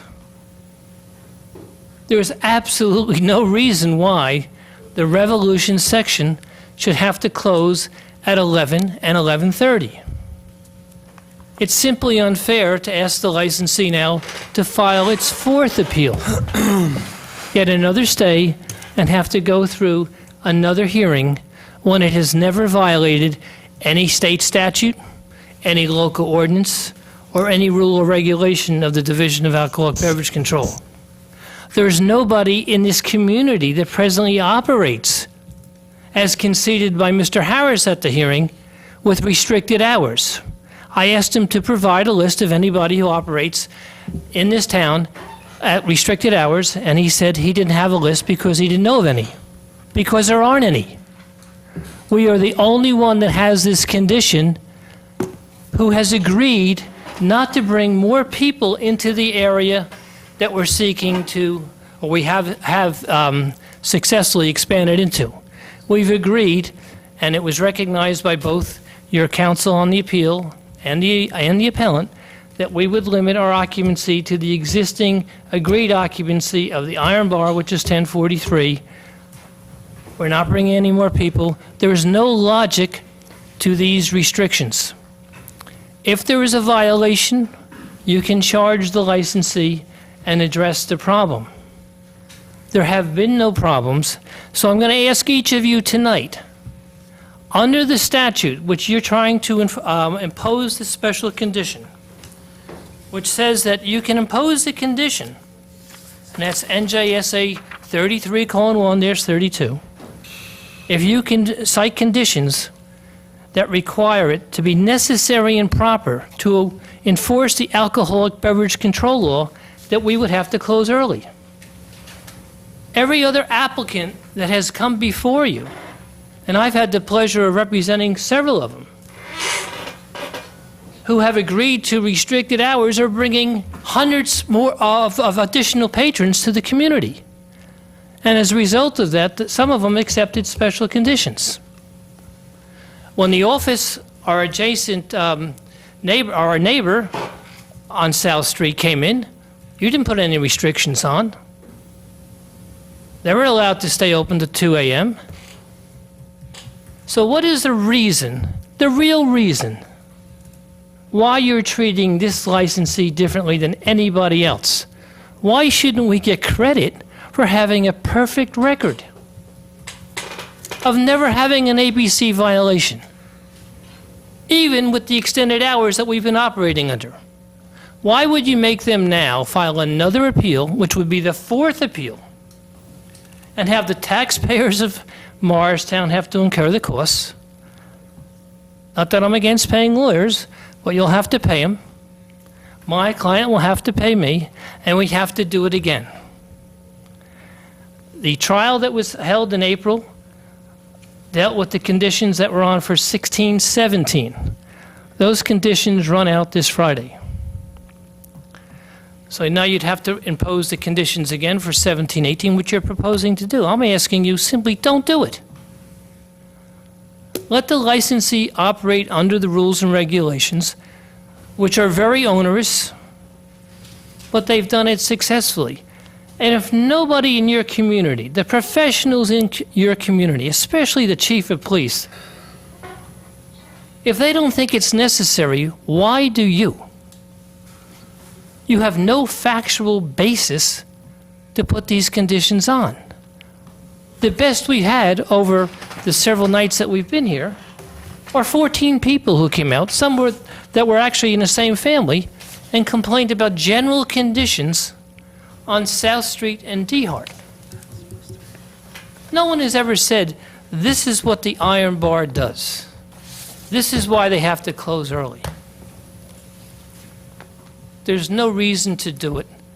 I'm asking you not to do it. It's not recommended by anyone. In fact, at the hearing, Mr. Armington may remember, I asked him, how did you ever come up with 11 o'clock? And he very honestly said, under oath, and I have it right here, I don't know. So if there is no real reason to do it, let the licensee have its full licensing privileges, move forward. Any of you that have been to the Revolution section of the Iron Bar know what a great compliment it is to South Street.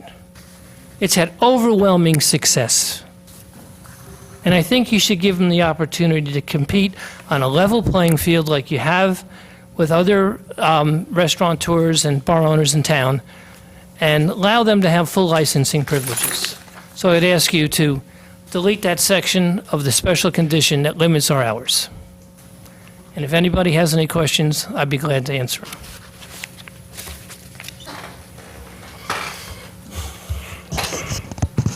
Thank you, Mr. Williams. Thank you, Mr. Williams.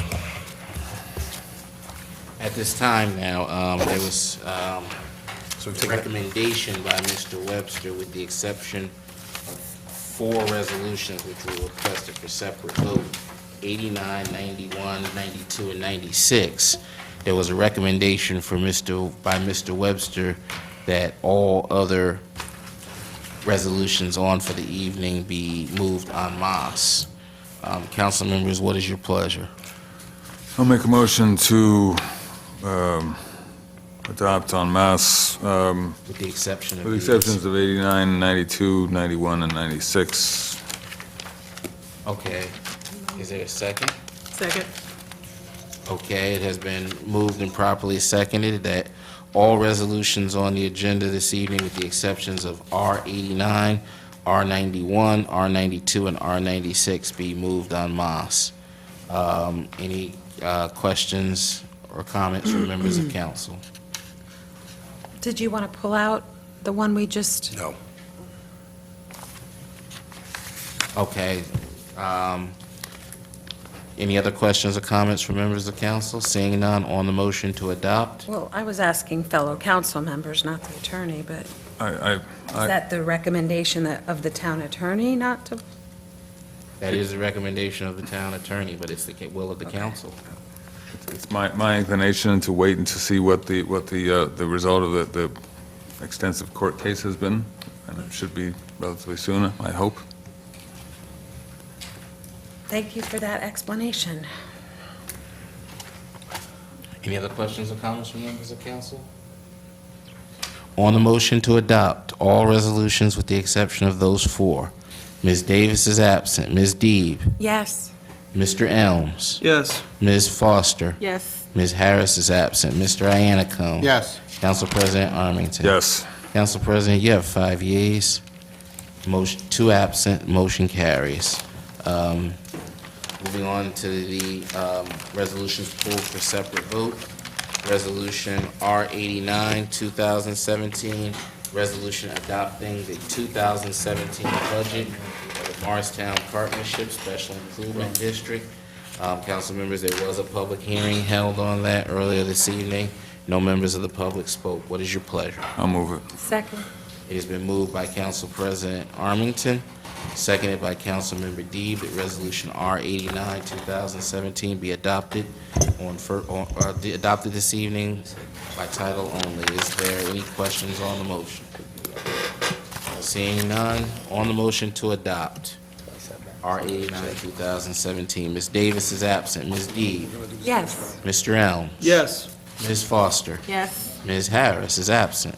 Mr. Iannicone? Yes. Council President Armington? Yes. Council President, you have 5 yeas, 2 absent, motion carries.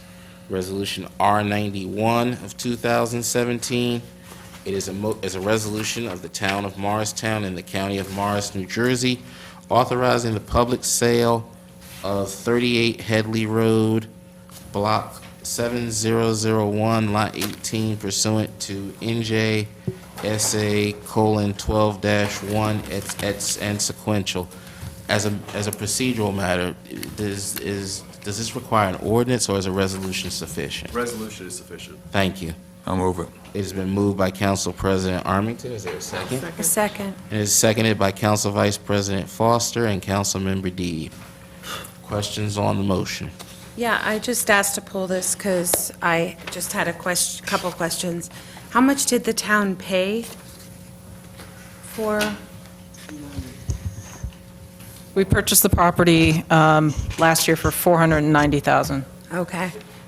And so it's now going to go into a closed sealed bid, and it goes to the highest bidder? Correct. The So highest responsible bid. highest responsible bidder, and it has to be, according to the resolution, the minimum bid is $525,000. Correct. Okay. And then I saw that the zoning is single-family. Correct. So it's going back onto the rolls, tax rolls, and it's zoned single-family. That is our goal. Okay, yeah, okay. So what's the time frame for, what can we expect? Well, the deadline for the sealed bids is August the 1st, which I believe is a Tuesday. Okay. Once we receive the bids, we'll open the bids at noon on the 1st. We'll review the bids. Is that a public meeting? Yes. Okay. The bid opening is public. Okay, so you'll let us know when that is? August 1st at noon in room 201. Where? Oh, okay. Yeah. All right. Yeah, it's actually in the body of the resolution as well. Oh, I missed that. Okay, okay. sorry, not to read. That's okay. Okay. So the bids will be open at noon on the 1st, and once we go through the bids, we'll identify the highest responsible bidder, and then we'll be producing the closing documents, et cetera, which will come back before you to execute the sale of the property. Okay. Thank you. Did I miss anything? No. Good. Will be an ordinance. Yes, the ultimate sale would be an ordinance once the purchaser is identified. Okay. Any other questions or comments from members of council concerning this resolution? If none, on the motion to adopt, Ms. Davis is absent. Ms. Deeb? Yes. Mr. Elms? Yes. Ms. Foster? Yes. Ms. Harris is absent. Mr. Iannacone? Yes. Council President Armington? Yes. Council President, you have 5 yeas, 2 absent. Motion carries. Moving on to the next item on the agenda, Resolution R92, 2017, a resolution of the Town Council of the Town of Morristown in support of the Paris Agreement. What is your pleasure? I'll move it. Second. It has been moved by Council President Armington, seconded by Council Vice President Foster and Councilmember Iannacone. Questions or comments from members? You know, my comment on this is, in the toolkit that accompanied the proposed form of ordinance, it actually gives 3 recommendations. And I'm wondering if those recommendations are going to go to the Environmental Commission to come back to us with an actual plan.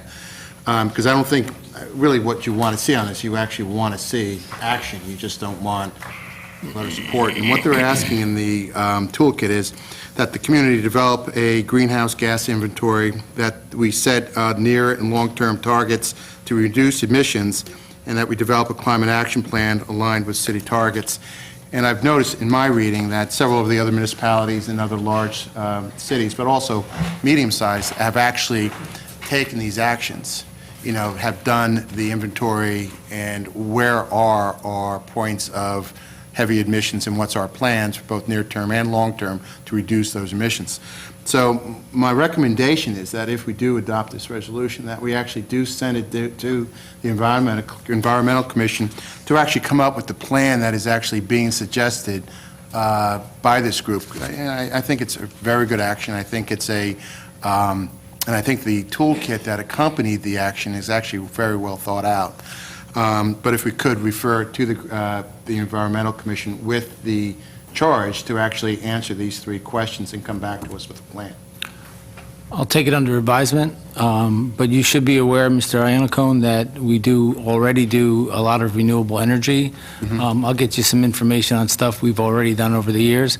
And obviously, I'm asking the council to support this based on 338 other mayors that represent over 65 million people who are so opposed to what President Trump did with this climate.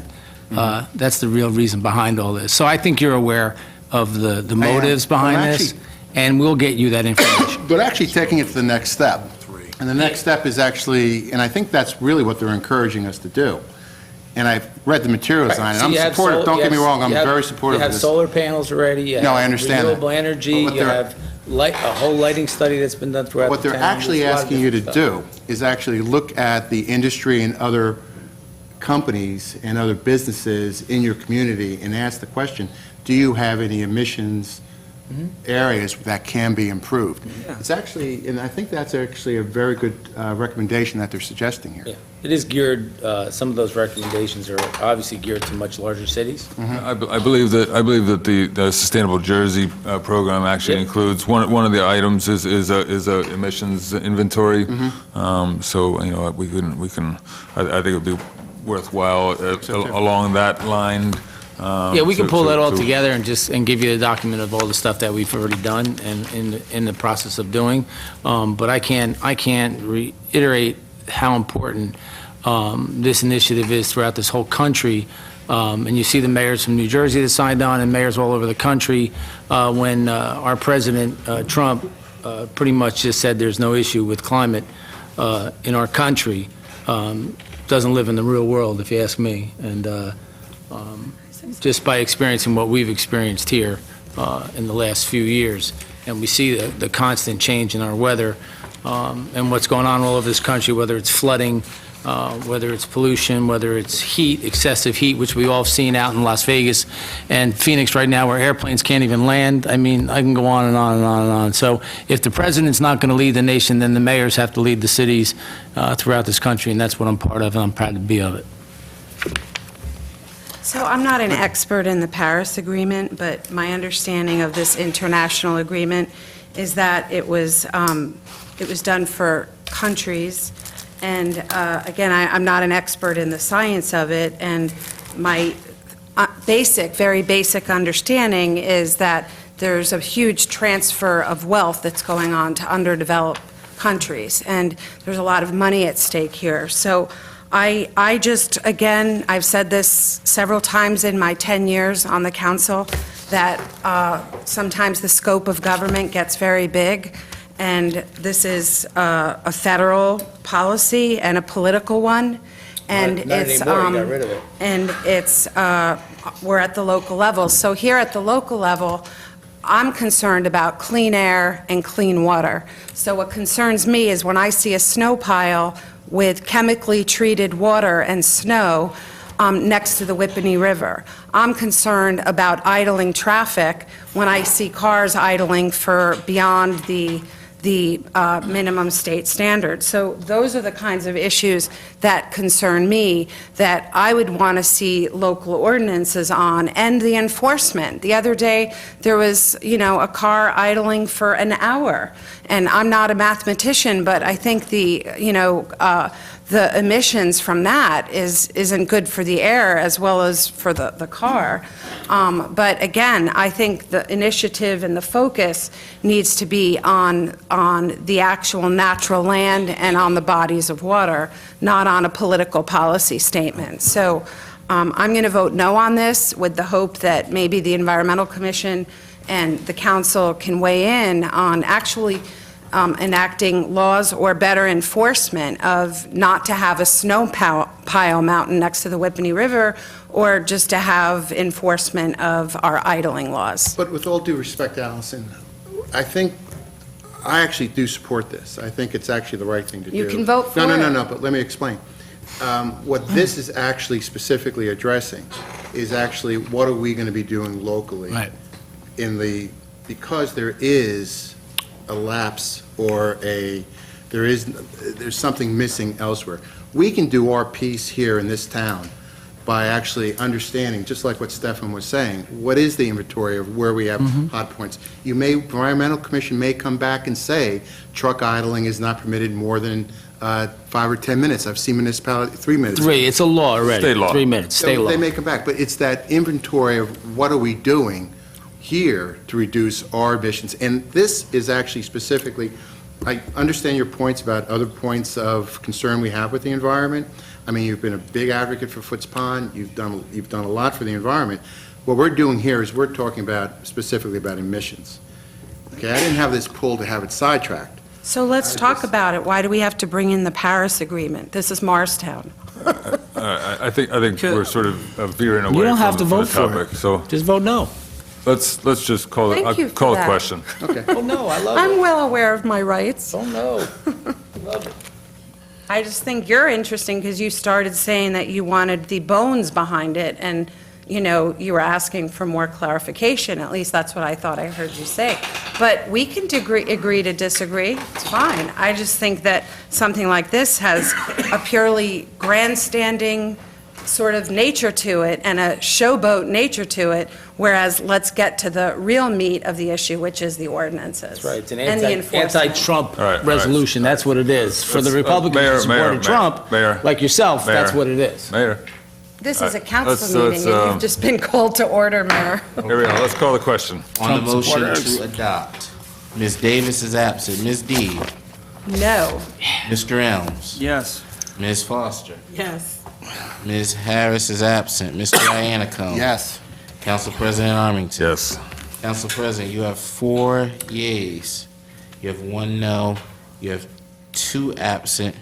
That motion carries. Resolution R96, 2017. That is a resolution authorizing and approving a professional services contract with NV5, formerly RBA Group, for purposes of conducting a hydrologic and hydraulic study of Foots Pond. Councilmember Deeb, I believe you requested that be pulled for separate vote. I'll move it.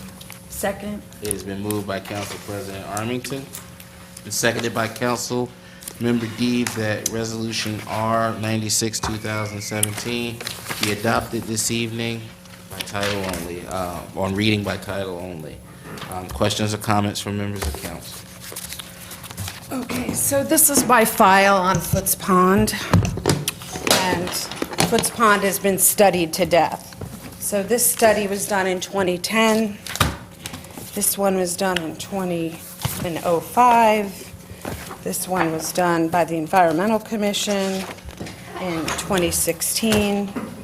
And I have a whole file here, 10 years worth.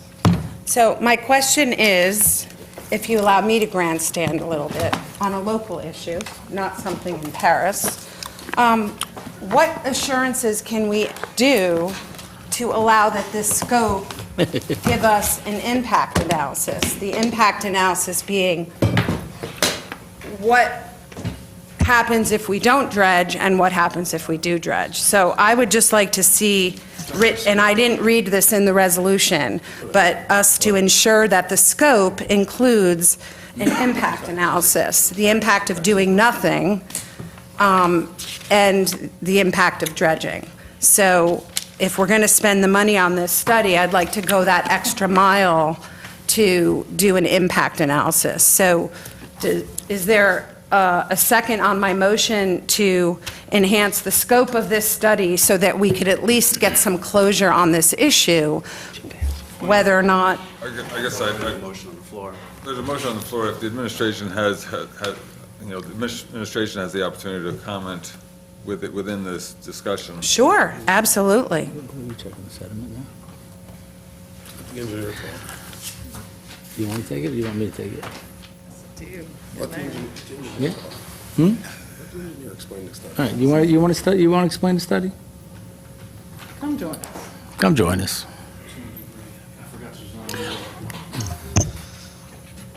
I didn't really refresh myself on this one for tonight, but I mean, I did go through the proposals. That stuff's absolutely included in the scope. It's not just from the technical aspect. They are going to calculate the flows under various conditions, but first as a baseline, the way the conditions are now, and then for a few conditions to allow the meadowing to occur, to dredge, to decommission a dam, and there was one more, I think, to make it a drainage, like a detention pond, per se. So, the larger, the more prominent options are going to be examined. And then, not just from the technical standpoint, but also specifically called out in the scope was to examine the impacts on aesthetics, use of the site and functionality, and effects on the community. And part of the reason why, after review of the proposals, that I chose NV5 was because of the team that they had assembled. Outside of their content, being exemplary in my opinion, and them being responsive to the way that the proposal was issued, they specifically have members of their team that were specialists, and I can't remember the actual certifications, but specialists basically in community and cultural affairs. So it was a real well-rounded design team or study team that was going to address specifically what your concerns are. So as part of the scope of the study, there will address what if we do nothing and the possibility of flooding and that issue. Absolutely. The effects both upstream and downstream, because whether you do something or do nothing, it affects both levels, both ends of the pond. And when will this be completed? I don't have the specifics on that for you right now. I can get you that information. Again, it's not really too fresh in my head because we had to wait a little bit from when the proposals came in for budget to be in place. Okay. Yeah, if you could let me know. Absolutely. Thank you. Okay. Any other questions? Call the question. Okay, on the motion to adopt. Ms. Davis is absent. Ms. Deeb? Yes. Mr. Elms? Yes. Ms. Foster? Yes. Ms. Harris is absent. Mr. Iannicone? Yes. Council President Armington? Yes. Council President, you have 5 yeas. Two absent. Motion carries. Council members, that concludes the items on the regular agenda for this evening. I don't have any old business scheduled for this evening. There is no old business. Actually, a couple of updates on old business. Okay. And the one is, we do have a meeting scheduled with reference to the tracks. We'll get you the date. We actually do the race routes in times, and that meeting is going to be scheduled for next week. Okay. We put a group together. Thank you for your help with that. We actually also thank you with the administration, with the Shade Tree Commission.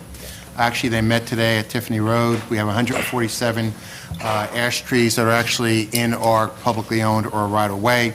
18 of those trees are on Tiffany Road, and they actually happen to be the line. What's very nice about this, and people should not be fearful of this, is the Shade Tree Commission does point out that it doesn't have to be all at the same time. Right. You can phase it so that the trees don't totally get lost. You can plant them as you're phasing in and phasing out the ash trees. They're doing a very nice job on that.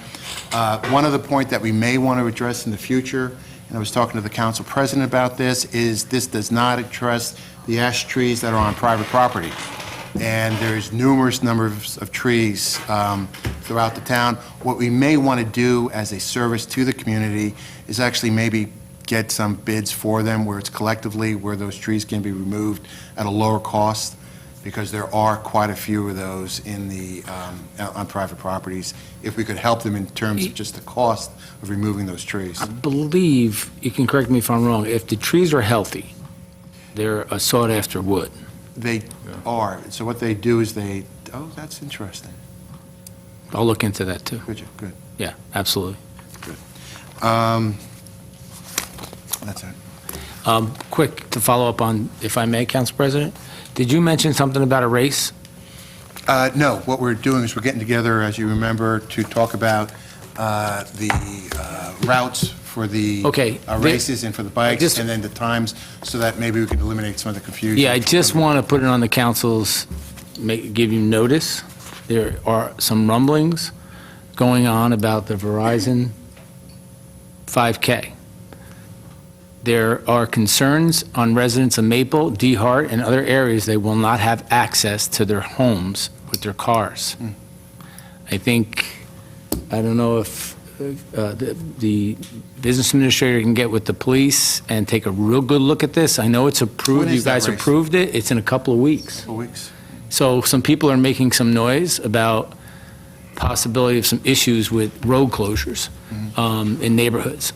So I think the business administrator will talk to the police tomorrow and try to get some definite where they're going to be closed, how people are going to access Maple, how they're going to access DeHart, how they're going to access their homes, the garage to the apartments, several, because the way it looks to me, they're all closed But isn't for a long period of time. But isn't the course up by No, Frederick? you changed they changed the route.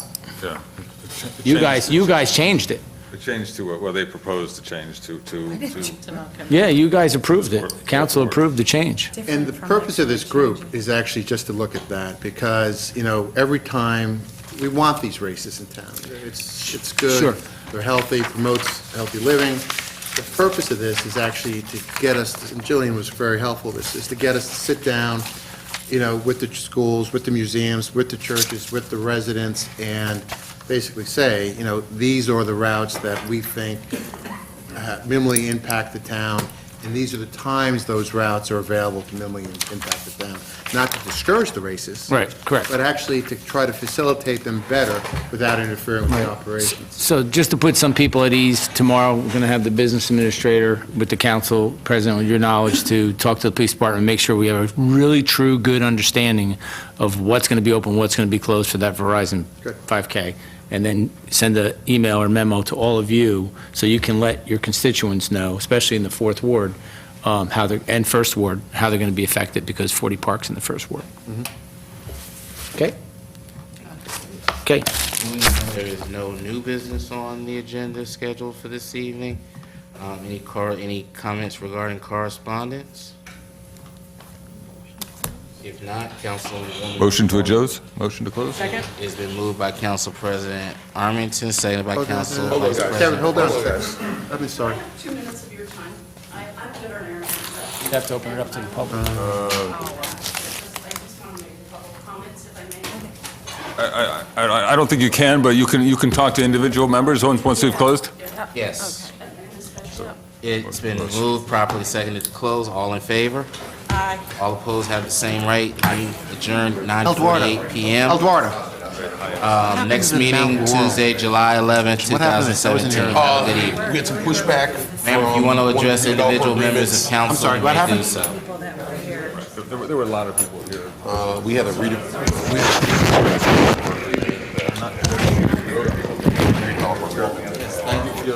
All right.